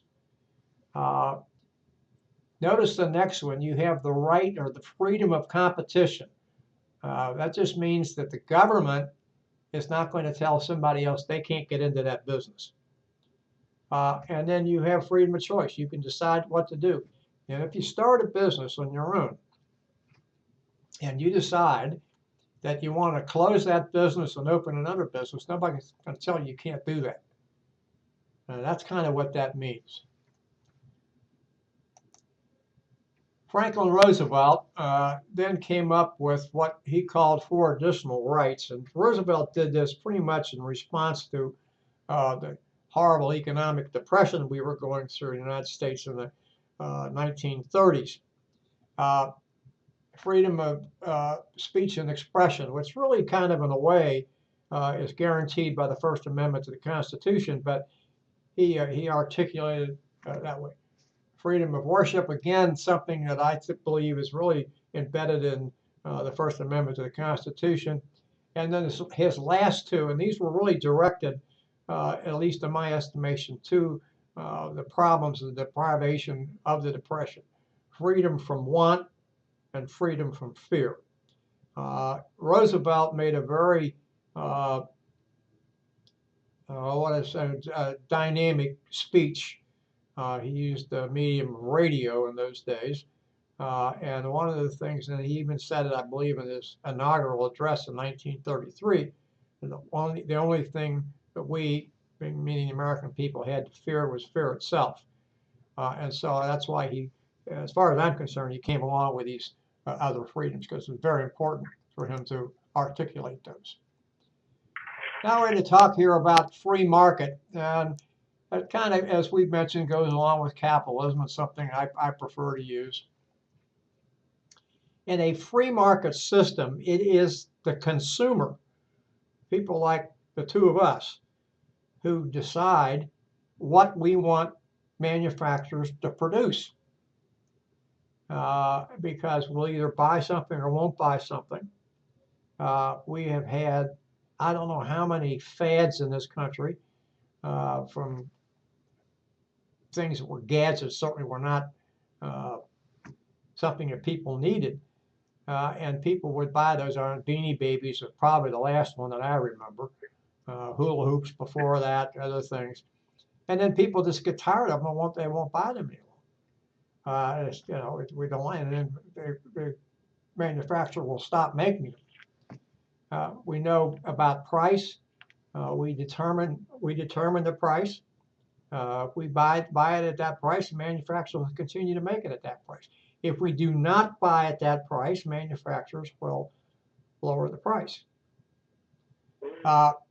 And notice that the last thing, if there's something that's hard to get, the price is going to go up. I was reading a book now. It's called The Men Who United the States, and I won't go into the whole thing, but one of the last chapters is about television. And I don't have this exactly right, but pretty close to it. TV became popular in the United States in the 1950s. Well, in 1950, a television set, I don't remember what dimension it was. It wasn't a real big set, 14 inches maybe, cost about $500. 4 years later, a television set with 21 inches, larger TV set, cost $149 or $150. So what happened is more people wanted televisions. There was more demand for them. The price went down, and the supply increased, and the price went down. Now, this is just a circular flow model between businesses and households, goods and services, buying power, input payments, etc. And it just is a rotating circle, circular flow model of how things are bought and sold, etc. Now, this gets into this pricing business, and we're going to talk about price a little bit more when we're in the marketing chapters. But essentially, what this says, and this graphic talks about, here's a manufacturer wants to sell T-shirts for $50. Or shirts, doesn't say T-shirts. And not too many people buy those T-shirts, or those shirts, excuse me. So the manufacturer decides that he or she can reduce the price to $30, and we find that there are more people who are willing to buy that shirt at $30. And so come to that, then we should get into what is known here as the supply curve. And these are the quantities of product the business is willing to sell at different prices. And you notice that the quantity of t-shirts sold increases, but it gets to a point where it reaches what's known as equilibrium. And so you're not going to sell any more beyond that point. You're going to sell a few more if you raise the price, but you're not going to sell the number of shirts that you want. And so we notice here is the equilibrium price, also known as the market price. It's determined by supply and demand. And it's also called the negotiated price. And so if we look here, I don't know if you can see this real well, but when the equilibrium price here, supply and demand, quantity of t-shirts supplied, and the price is at $25. That's where it meets supply and demand is in equilibrium. There are, strangely enough, 4 degrees of competition: perfect competition, which we almost don't have any time, monopolistic competition, oligopoly, and monopoly. And we're going to look at these just a little bit. I forgot the slide does not have what has in the text. The perfect competition is probably where you would have a number of people, a number of farmers producing enough product so it would be across the board and nobody would be gaining from that. Monopolistic competition is not just one supplier or manufacturer. It's usually 2 or more, but not a whole lot, who actually have the market cornered. And it's difficult for anybody else to get into that market. Now, I guess a very good scenario for that would be Coca-Cola and Pepsi-Cola. Yes, we know that there are other soft drink producers, soda producers, 7-Up, Dr. Pepper, and a few others. But Coke and Pepsi have the lion's share of the market, so they kind of set the price. That's not anti-competition. They're not controlling anything because there are other people in the market, many smaller soft drink manufacturers around the country. But Coke and Pepsi-Cola dominate the market, and they can set the price and do so. Oligopoly is when you have a few people setting the price, a little bit differently than Coke and Pepsi-Cola, because they do have competition, not as much. And the monopoly really gets down to where you have one manufacturer supplying a certain product. That was part of the case against Microsoft a few years ago. And that even though the federal judge, Judge Jackson, ruled that Microsoft was a monopoly, that got overturned on appeal. I can't think of a real good monopoly other than Standard Oil, but that goes back to the early part of the 20th century. Now, what benefits do we have from a free market? Well, anybody can get in the market anytime he wants, and the competition is free-flowing. And then, of course, it provides opportunities for people to gain employment. A limitation would be when people get greedy, and it may start them to be greedy and to do things that they shouldn't do. We saw this in the housing bubble and the saving and the banking crisis that we began in late 2007 and mushroomed to 2008.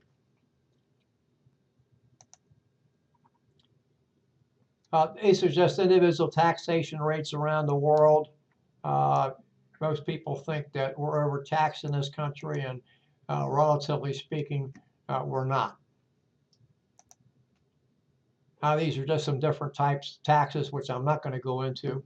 And it's not necessary to talk about those because they're kind of off-the-wall things as far as I'm concerned.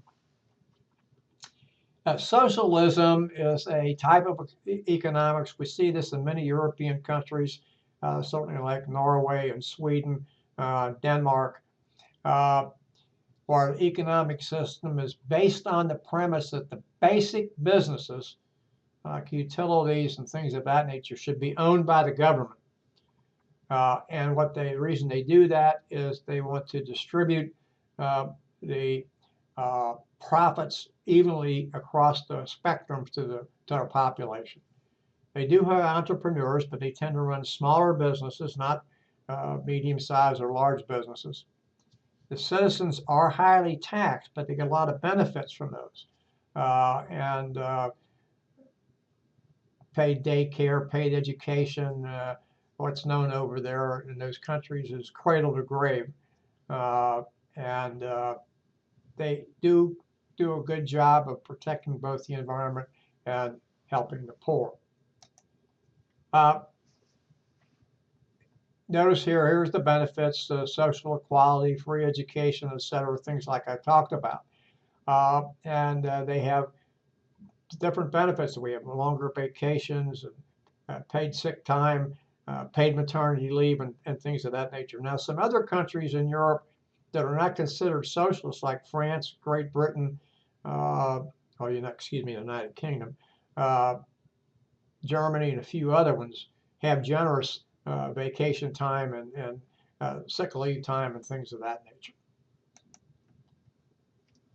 They believe, at least our authors believe, that one of the downfalls of socialism is brain drain.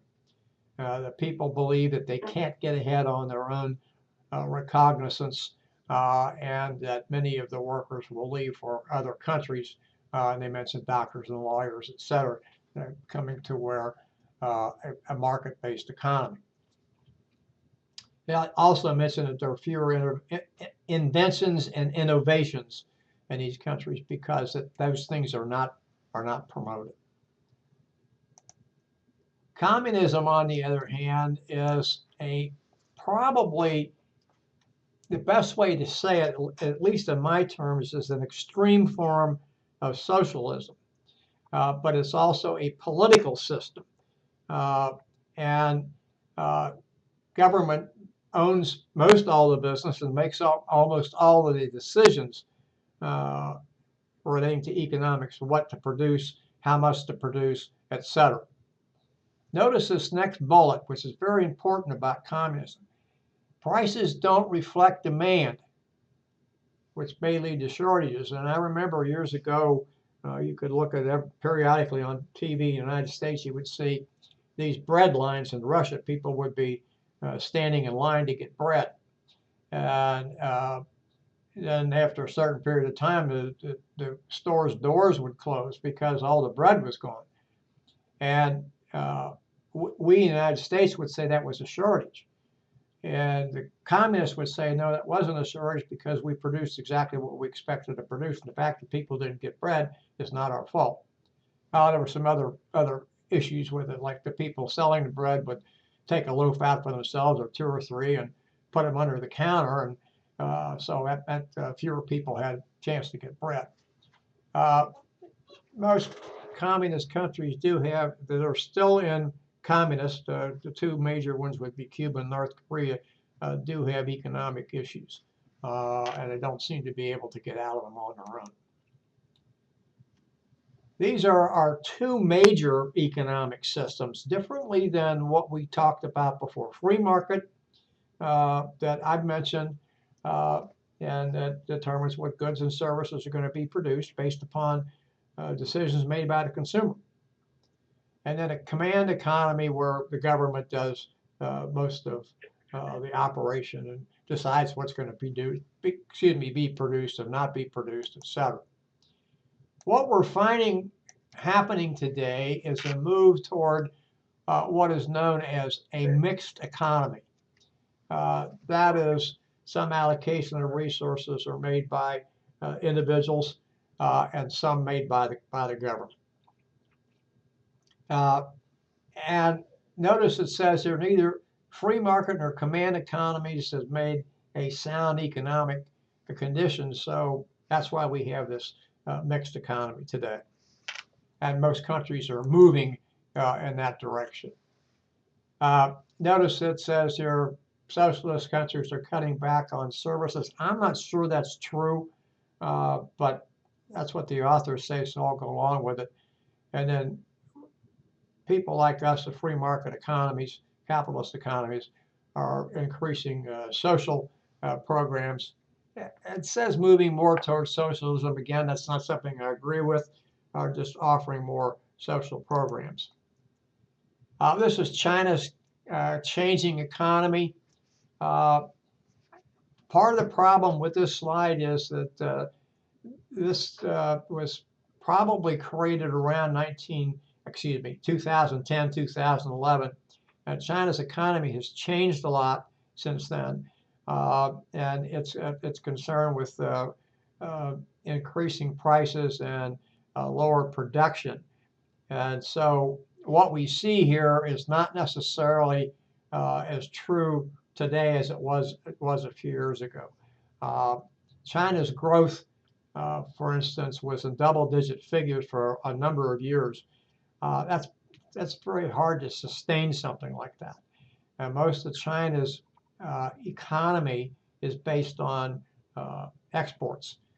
And if there is a diminished demand for exports, that's going to affect their economy.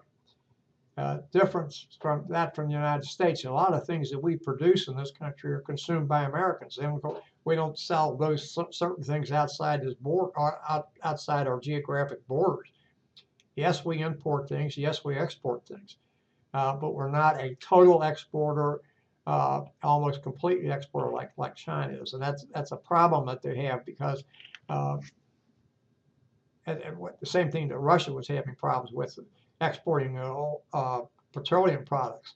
And as you know, the price of oil has dropped dramatically in the last 6 months or so, and that hurts those countries' economies simply because their budgets are based on oil being at around $100 a barrel, while they don't do well when it's down around $52 or $53 a barrel. Gross domestic product is the total value of goods and services produced in a country in a given period of time. Usually that's in a 1-year period. Now notice this next bullet here, next sentence is very important. As long as a company is within a country's borders, their numbers go to the country's GDP, even if it's foreign owned. So that would go to the Toyota and the Honda manufacturers are listed in the United States, as I've mentioned before. So we have a pretty high GDP. Ours is, it says 14 trillion. It's probably higher than that now, and our GDP is probably still the highest in the world. And this just shows the GDP versus other countries, and how, well, excuse me, not versus other countries. That's coming next. How our GDP has grown from 2.93, almost 2.94 billion in 1950 to 14 trillion in 2010. These are our GDPs versus other countries. Notice that in 2011 actually, China's GDP was about a third of the United States. Unemployment is something that affects not only GDP but the economy of the United States.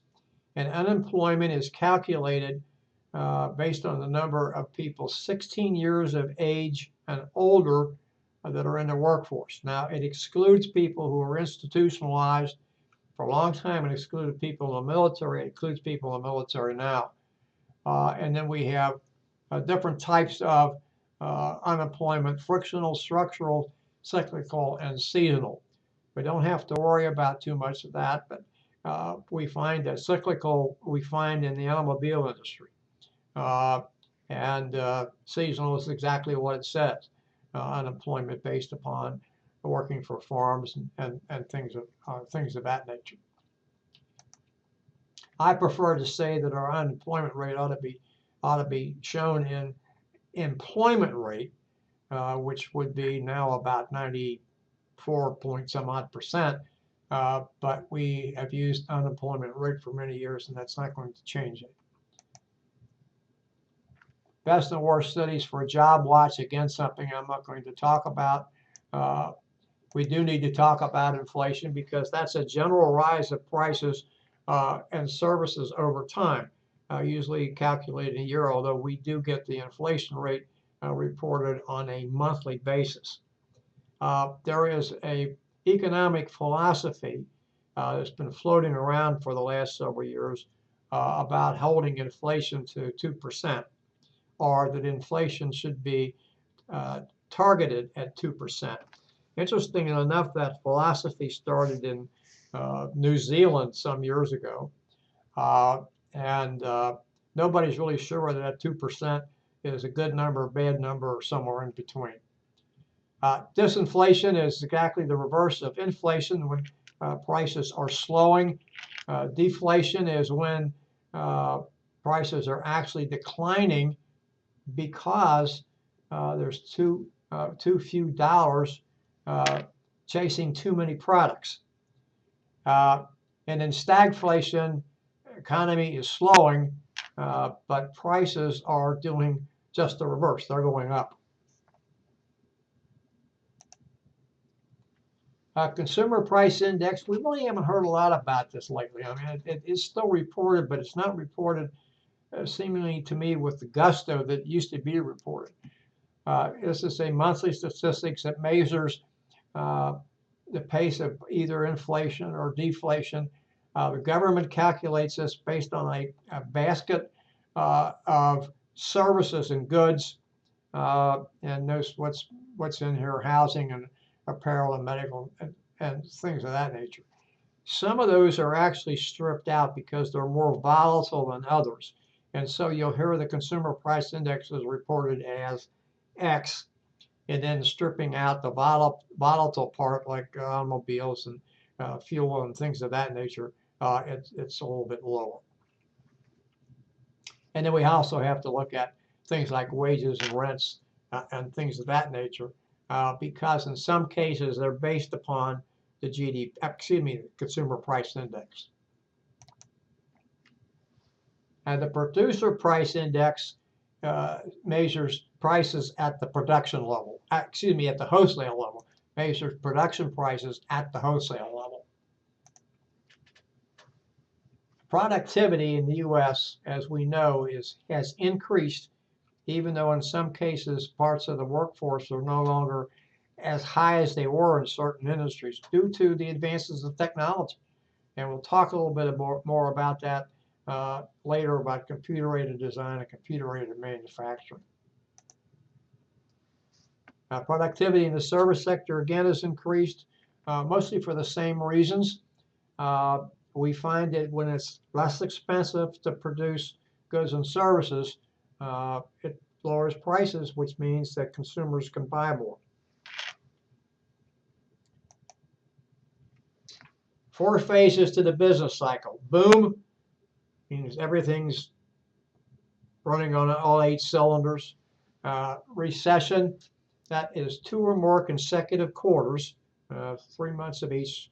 Our quarters are October through December, January through March, April through June, and then July through September. 2 or more consecutive quarters have a decline in the gross domestic product. Depression is a severe recession, and then of course recovery is when we're getting out of whatever we were in, either recession or depression. A little interesting story here to tell you that when the Great Depression started in 1929, the government economists decided on using the word depression because they thought recession was too severe. Yeah. Fiscal policy, this is what the government does, mostly with through the monetary policies, the Federal Reserve Bank, but they try to keep the economy stable and increasing or decreasing taxes or government borrowing, etc.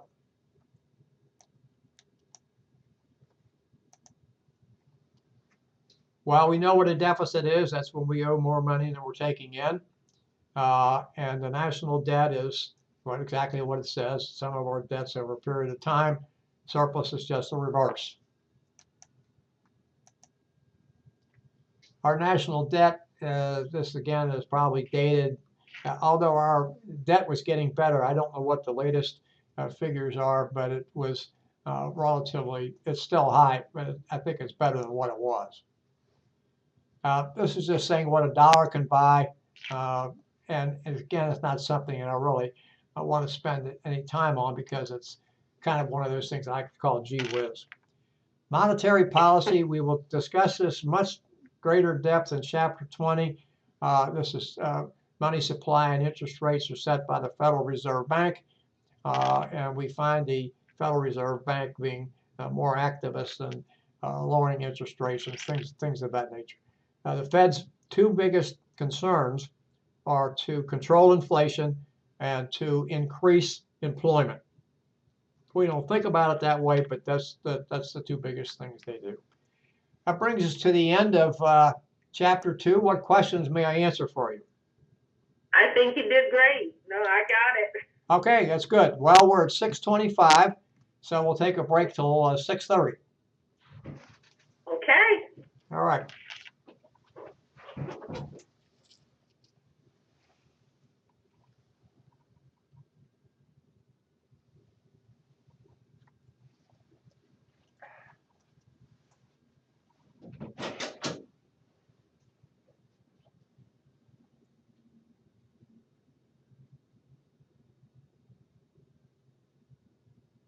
Does that wave mean there's no snow? I figured out that.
Okay, if you're ready, we'll go ahead. I'm ready. Okay, good. Chapter 3, doing business in global markets. Learning goals for this chapter discuss the importance of the global market and the roles of comparative advantage and absolute advantage. Explain the importance of importing and exporting, and understand some of the key terms used in global business. Illustrate strategies, and we'll talk about these a little bit, in reaching global markets, and explain the role of multinational corporations. Maybe a little difficult to understand when you say the role of multinational corporations. It sort of sounds like there's something nefarious there, and there really isn't. So we'll talk about it when we get to it, but don't be too concerned about that. Evaluate the forces affecting trade in global markets. Debate the advantages and disadvantages of trade protectionism, and then discuss the changing landscape of the global market and the issue of offshore outsourcing. All right. We just know that today and in the future, 90% of the companies in the United States are going to do business globally. That just means they're going to do business outside the geographic confines of the United States. And we need to, and the text doesn't talk about it as much, but we need to understand how to operate in global markets. And if possible, I'm talking about us, the labor, need to become somewhat conversant in a foreign language. It's just important for us to do that. Now, that doesn't mean you necessarily have to take Spanish or French or German or something in college, but you can go to some of these courses like Berlitz runs and a few other ones that learn conversational language, foreign language, that you can understand things as they go along. It just benefits everyone from doing things of that nature. This is I don't know if you can see this real well. This is the population. It is in your text, and you'll notice that about 60% of the world's population is in Asia, whereas North America is 7.4% of the population. So there's a lot more of them than there are of us. We know what importing and exporting is. Importing is buying goods from foreign countries and bringing them to these shores. Exporting is producing products in this country and then selling them outside our geographical borders. Notice that we are a large importing country, and we are the largest, but we are also at the same time the third largest exporting country in the world, only behind China and Germany, if my memory serves me correctly. Germany only has a population of about 80 million people. Maybe it's a few more than that, but 80 million is the last number I remember. But they're a huge exporting country.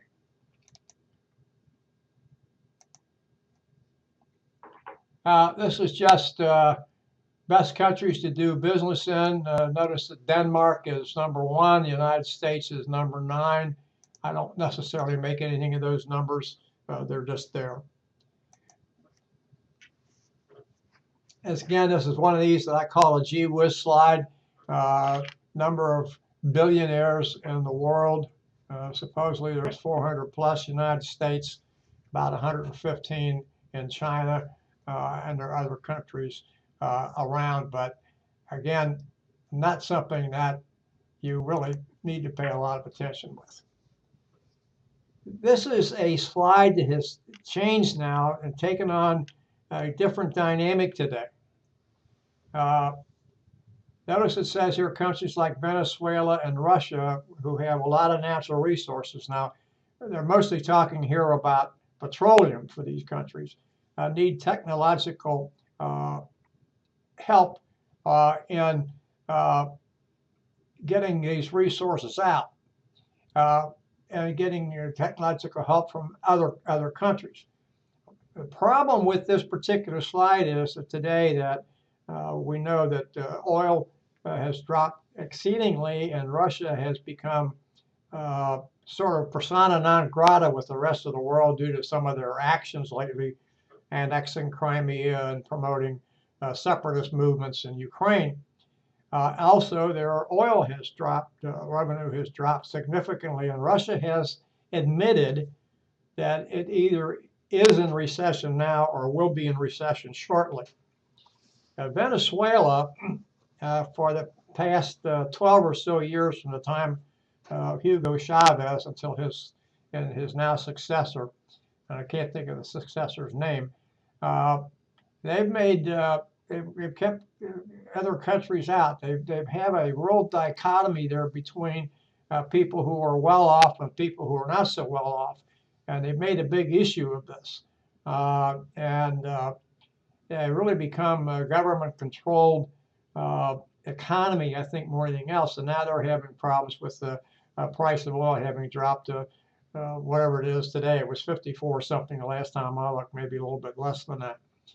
And so, yes, they have a lot of natural resources, but they've not done a very good job of marshaling them and getting them out and getting them to people. And they've made it very onerous for other companies to come in, not so much countries, but companies to come in from other countries to help them. It just made it very difficult for them to do that.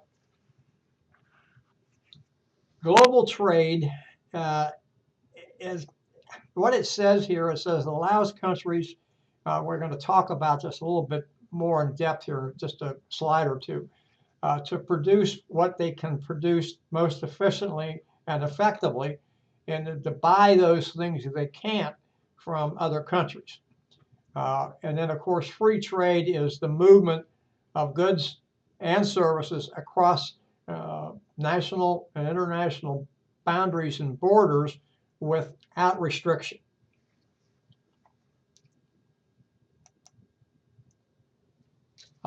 This is how exports affect the GDP of the United States.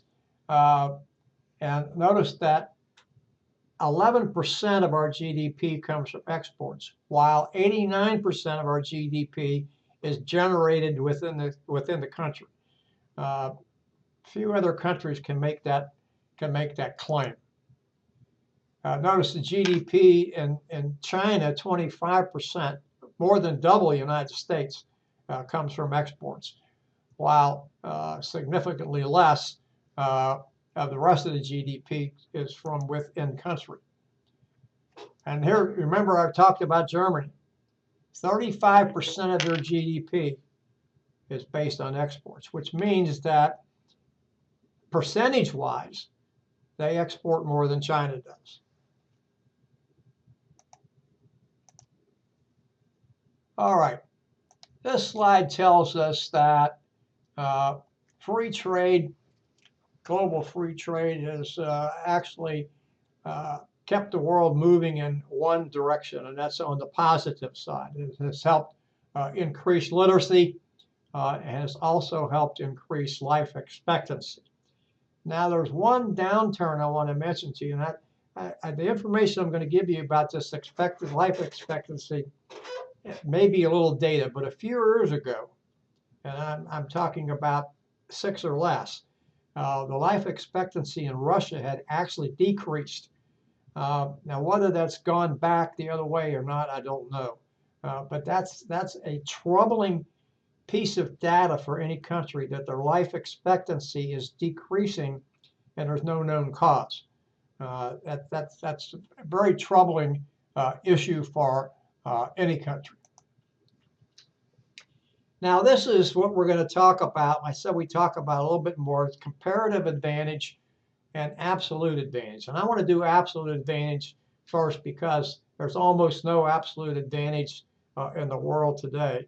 Although diamonds in some countries, most of them happen to be African, could be a absolute advantage that really amounts to a monopoly where a country can produce a specific product and has no competition.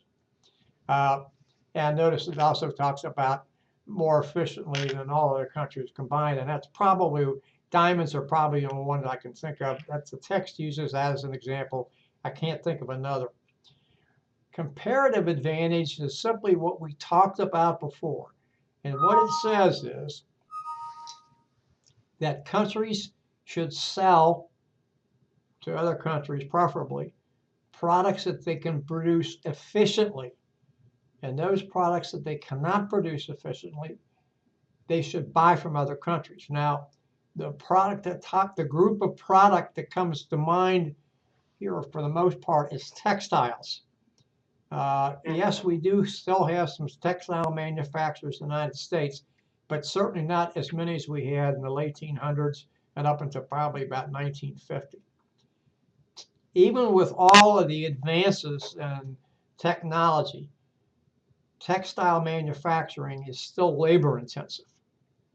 And what is the most expensive resource any business has? It's us, the employees, the human resources. And so because it's labor intensive, because our standard of living is higher, and because our wages are higher, most companies are going to move that textile manufacturing outside the United States.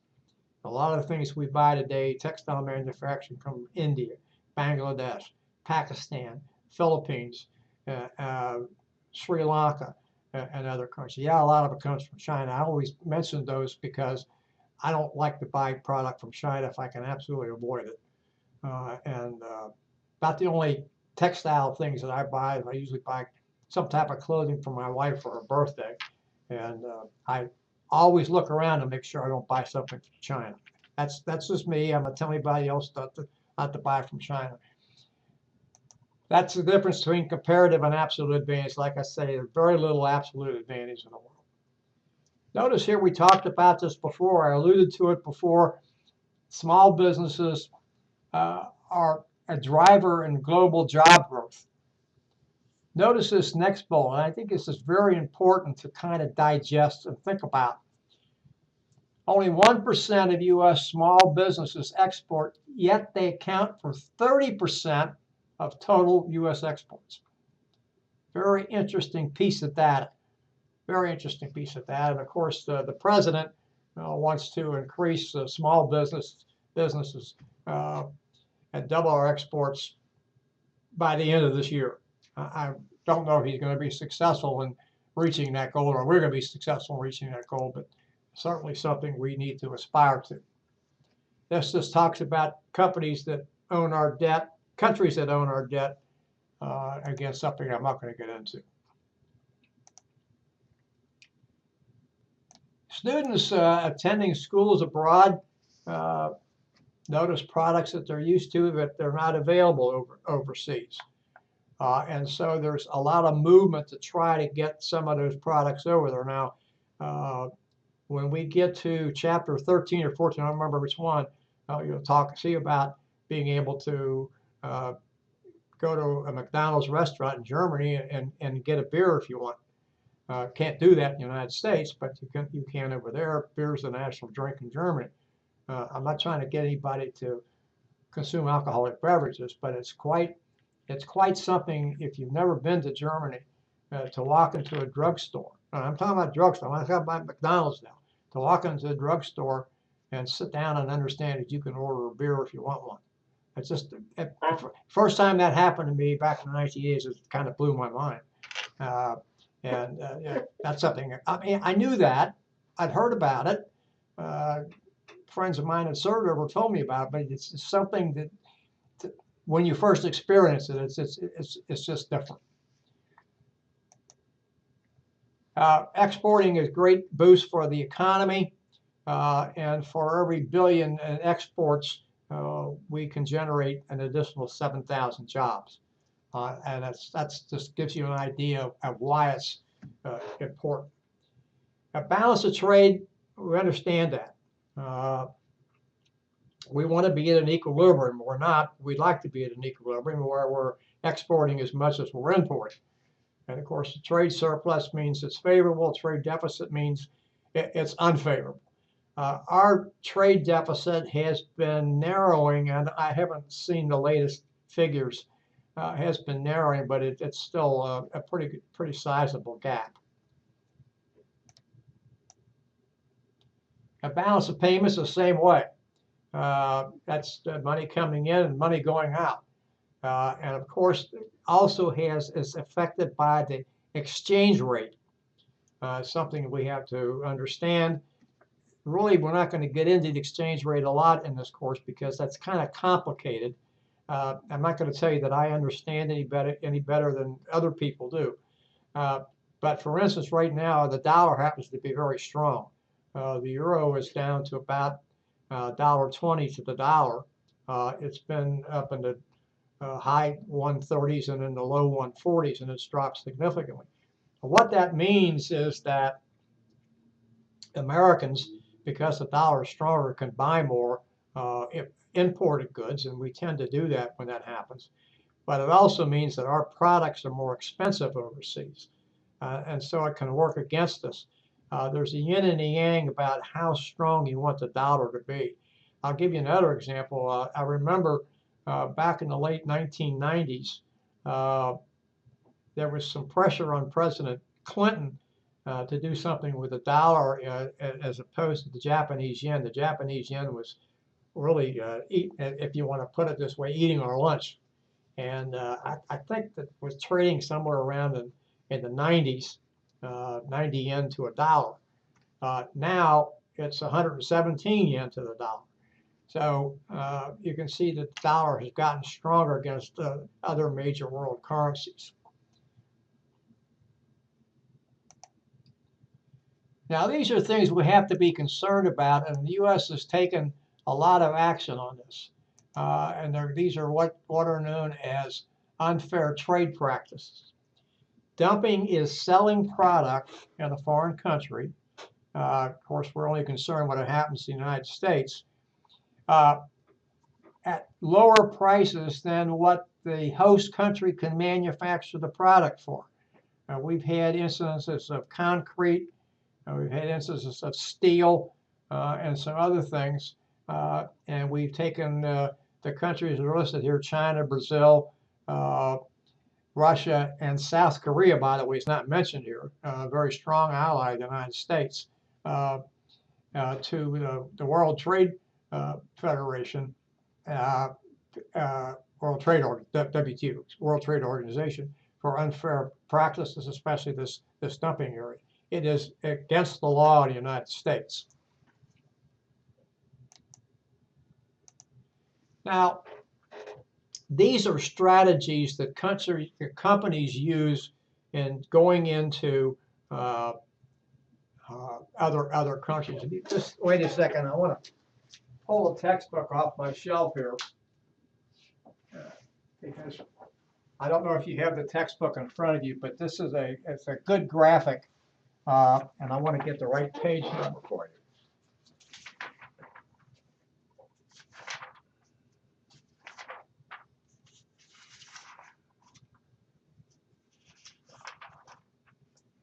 Now, it's listed on page 67, figure 3.4. It shows it here on the slide, and it goes from licensing, which is the probably, if you want to use the word, least intrusive, through exporting, franchising, contract manufacturing, and joint ventures, and then foreign direct investment. So notice it goes from the least amount of commitment, and they're at licensing, through the most commitment, which would be foreign direct investment. And in licensing, I like to talk about this because this one's pretty easy to understand, and we have this happen fairly often, especially with companies like Coca-Cola and things of that nature. Strategy where the firm allows, if you will, as the text says, a foreign company to produce the product in exchange for a fee. Now, the problem that we have with licensing is, well, a problem that could occur with licensing is that the foreign company can figure out the technology to make the product and then start making it on its own and move away from that. We know what exporting is. We know what franchising is. I'm going to talk more about franchising in Chapter 5. Franchising is the same in the United States as it is overseas. Of course, countries have different laws and things of that nature, so those things come into play. But the concept of franchising is no different. And then foreign direct investment. It means when you're actually putting money into a company over there, and it may become a wholly owned subsidiary. But those are key strategies for getting into global markets. And companies in the United States do these in various amounts of effort to get into things across the way. And it just talks about licensing here. And of course, you get extra revenue that you wouldn't get otherwise. We have in the United States, a lot of people don't know this, these export assistance centers and export trading centers. These are kind of run by the government or have government backing with them and just help people do things, help people get their product overseas, help them get known overseas, getting buyers and sellers together, and things of that nature. And then obviously here, one thing that's very important is actually doing direct interface with the foreign customs officials. Very important. Franchising, like I said, I'm going to talk more about franchising when we get to Chapter 5. This just talks about the number of companies that in the United States that are franchising overseas. Talks about Yum Brands, which is KFC, Taco Bell, and Pizza Hut. But McDonald's is a huge franchisor. It's been run into issues with Russia since our latest blow up with Russia. The Russians shut a McDonald's in Moscow down for supposedly health reasons, but some of the people that worked there were kind of upset about it because they said everything that was being sold there at McDonald's was Russian produced. So they're really kind of upset about something like that going on. This just talks about Dunkin' Donuts and different flavors of donuts that it produces in other countries to meet that demand.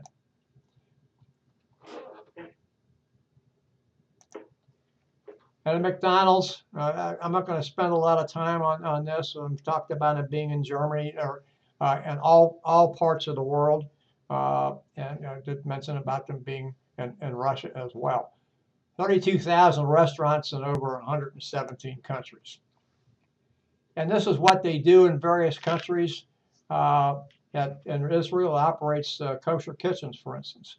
And then different countries, I mentioned what happens in Germany, what they do in Malaysia and other things. I'm not going to spend a lot of time on that, but what that says is they have to understand the needs and the wants of the local clientele and make sure that they're giving to them, offering to them what they need. Contract manufacturing, exactly what it says. We go over there and we being a company makes a contract with a manufacturer. They produce, notice here, private label goods. Comes back to the domestic company, United States. We put the brand name on it. It's kind of a type of outsourcing. But it does allow some experimentation. It gets companies into foreign markets that they wouldn't be there. And of course, can increase production. Joint ventures is exactly what it says. And by the way, you'll notice that in the CM2 Hill video, which is a video with Chapter 3, where they do a lot of joint ventures. And a lot of companies do joint ventures because laws in some countries say, well, the only way you can do business here is to have a foreign entity. And so rather than doing direct foreign investment, which is making a wholly owned subsidiary or something like that, they'll go in and they'll partner with a company in the host country and develop a joint venture. Notice that these things with shared technology, shared risk, and things of that nature. We did have one really good joint venture that started in the United States back in the 1990s.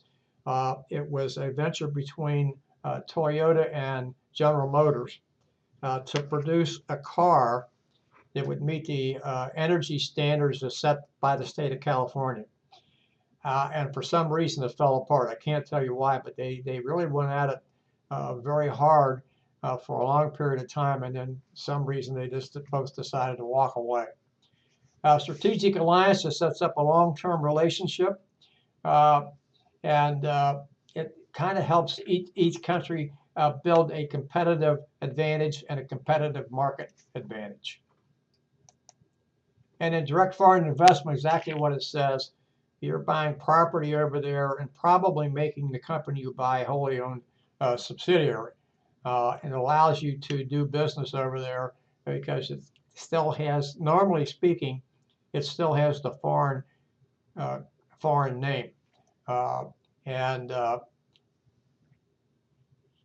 primary advantage is the parent company, the United States company here, still maintains control.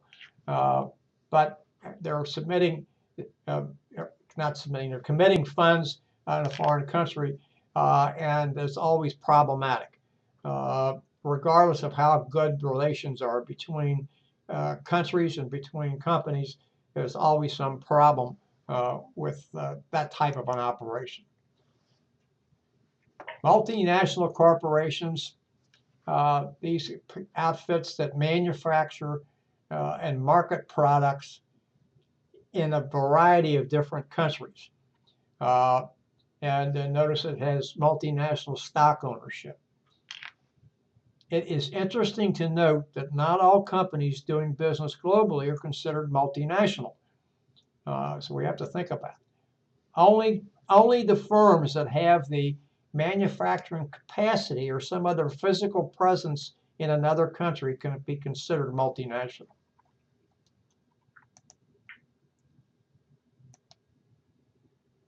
Sovereign wealth funds, these are funds, investment funds that are controlled by governments holding large stakes in foreign companies. Don't see too much of that from the United States. And there's some fears here, geopolitical objectives, gaining control over strategic natural resources and things of that nature. We have some issues with that with rare earth minerals. Most of the rare earth minerals are either housed in China, for lack of a better term, or under China's direct control. And we don't think about those, but those things go into cell phones and other general computer technology type things. And so that's an issue that probably is going to surface. It did surface last year to some extent, and then it kind of dissipated. I expect we'll see it again sometime in the future. What affects global trade? Well, socio-cultural conditions, obviously finances, laws and regulations, and then the physical environment. All issues that we have to be concerned about. Cultural differences, whatever things in society, religion, values, language, obviously, and then personal communication. There's some things that you simply can't do in certain countries, and we have to learn how to do that.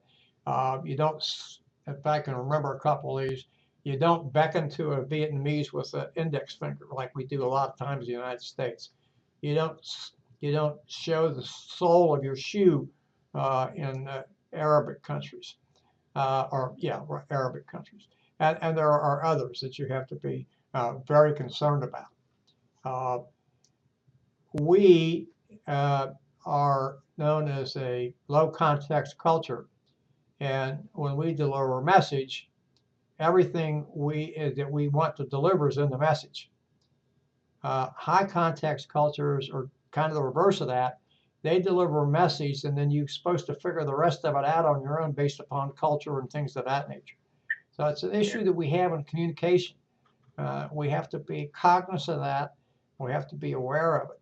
I used to have, not in this course, but I just to give you an example. I used to work a case in my organizational behavior course where this woman was a Mexican of Mexican descent, but she was an American. Parents had come to the United States. She was born in the United States, lived in the United States, and that was her background. So this company had a operation in Mexico, and they thought, well, okay, here's this Mexican American, and we're going to send her down there to Mexico, and everything's going to be okay. Well, she didn't know anything about the societal values and the norms of people in Mexico. Mexico is a patriarchal society. She was in a position to give orders. The men didn't like that because women don't give orders in Mexico, all that kind of stuff. And here the company, the United States company, thought they were being pretty swift and doing something that made sense. Well, it didn't make any sense because they didn't do their homework. Pardon me. And that's some of the issues we have to be concerned about in operating in foreign countries. This talks about lost in translation. And I don't know if you can see this slide real well, but some of the things that were said. For instance, Italy, Schweppes tonic water was mistaken as Schweppes toilet water. But I think the one that always gets me, and it used to be an example here in the text, I'm not sure if it's still in there, was General Motors had a car known as the Nova, or a model known as the Nova. And so they introduced it into Mexico and nobody bought it. Well, if you know anything in Spanish at all, and by the way, I know very little, Nova means no-go. So why would you buy an automobile that was a no-go? Well, I mean, somebody should have paid attention to that before they ever did it. And those are the things we're talking about, this communication. And these are barriers we don't think about. Even if you go to the United Kingdom, and the people in the United Kingdom speak English, just like we speak English, or most of us speak English. It's different. It's not the same. And so you really have to be attuned to that.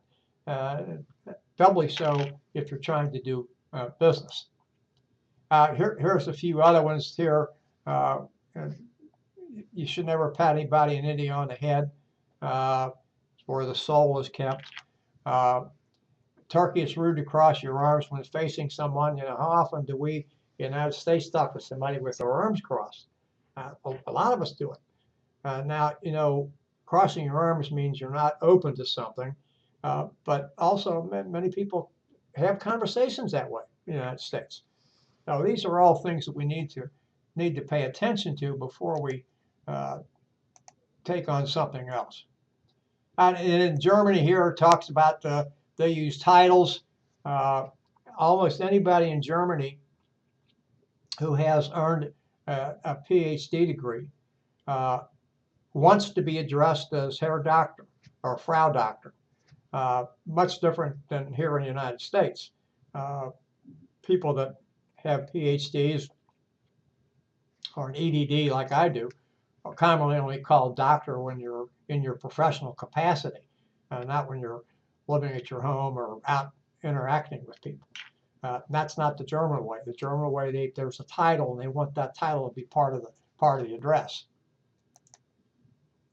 This is something I talked about before, the exchange rate. This is something, it's a little confusing in a way because a lot of times the established exchange rate, established by central banks of two different countries, is different than what the going rate is, because that's done by money speculators and people of that nature.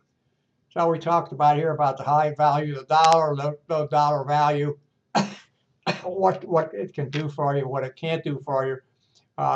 And then when low dollar value, we're paying more for foreign goods.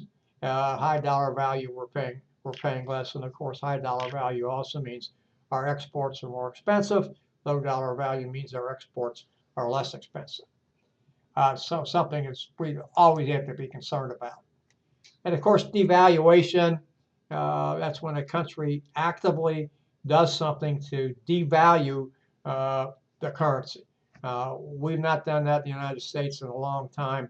It seems to me it was back in the 1970s that happened. Counter trading, I don't want to get into this too much because it's not something we see in the United States. It's a complex form of bartering. Bartering, you know, is the exchange of goods and services for other goods and services, which may or may not be of equal value. And of course, in a barter, no money changes hands. We have to be concerned about laws because there are no such things as global laws. We hear about them, we hear about the International Court and things of that nature, but their jurisdiction is only based upon the agreements of countries that said, okay, we'll sign up to abide by decisions from the International Court. We do have the World Trade Organization, which does arbitrate disputes between countries on issues of trade, and countries that sign that agreement are bound by them, but we do find some countries that don't pay much attention to being bound. Laws vary. In many countries, they're not well kept. One thing that is constant, though, if you're an American working for an American company doing business overseas, you have to abide by the laws of the United States. No questions asked. If you're found to be skirting the law, that's a punishable offense. We need to think about environment. We talked about this before. Developing countries don't have good transportation in many cases. They don't have good storage facilities, don't have good ways of distributing product. Now, this is not across the board, but in some cases. So we have to make sure that that is available. And another thing is the technology. Many times we have to take our technology with us because we can't depend upon the technology we find in other countries. This is a bugaboo, and it's something that the United States doesn't like, but in effect, it does some of those things. Trade protectionism. Governments use regulations to limit the import of goods and services. We do that for oranges. We do it for some other product, even though we're against that. And of course, we do give our farmers, in some cases, subsidies. Protectionism, advocates think it's good because it helps the domestic producer along the way. In many cases, we're talking about farmers and things like that. What it does, however, is it hurts the consumer because the consumer has to pay higher prices.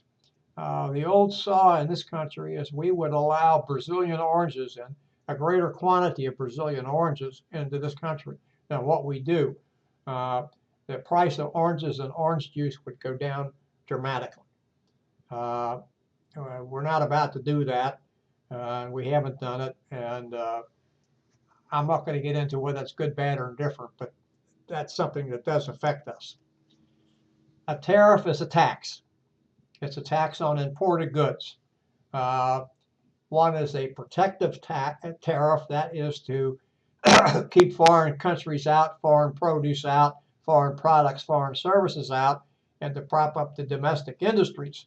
Notice they're competitively priced. And then, of course, the other one is revenue. It's done to raise money for the government. There are other ways of trade protectionism. Import quotas were exactly what I was talking about with the Brazilian oranges. We say that you can import or you can export X number of oranges to the United States, no more, no less. That's probably done by ton. I don't know what the percentage is. An embargo is a complete ban on traded goods and services. We have that or have had that with Cuba since 1960 or 61, and we also have one with North Korea and with Iran. I forgot about that.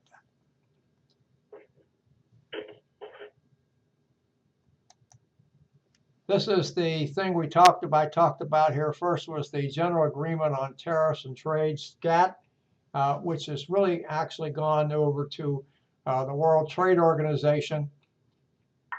Notice that it's independent, but there's 153 countries that have signed up to allow them to be the arbitrator. I'll just give you an example of that. A few years ago, Chiquita Banana went to the World Trade Organization and said, hey, you know, the European Common Market is buying bananas from its former colonies because they want to help them out, even though Chiquita would be less expensive. I don't remember what the outcome of that was, but that's something that happens all the time. These are common markets we find around the world. European Common Market, where people have gathered together to sell product nationally and internationally. Those are European Union members. NAFTA, North American Free Trade, NAFTA is North American Free Trade Act, which was entered into by Canada, the United States, and Mexico, reduce trade barriers, etc. CAFTA is the Central American Free Trade Act, passed in 2005.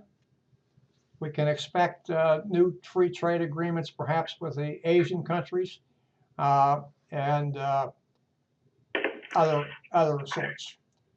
World trade is going to increase. It has to.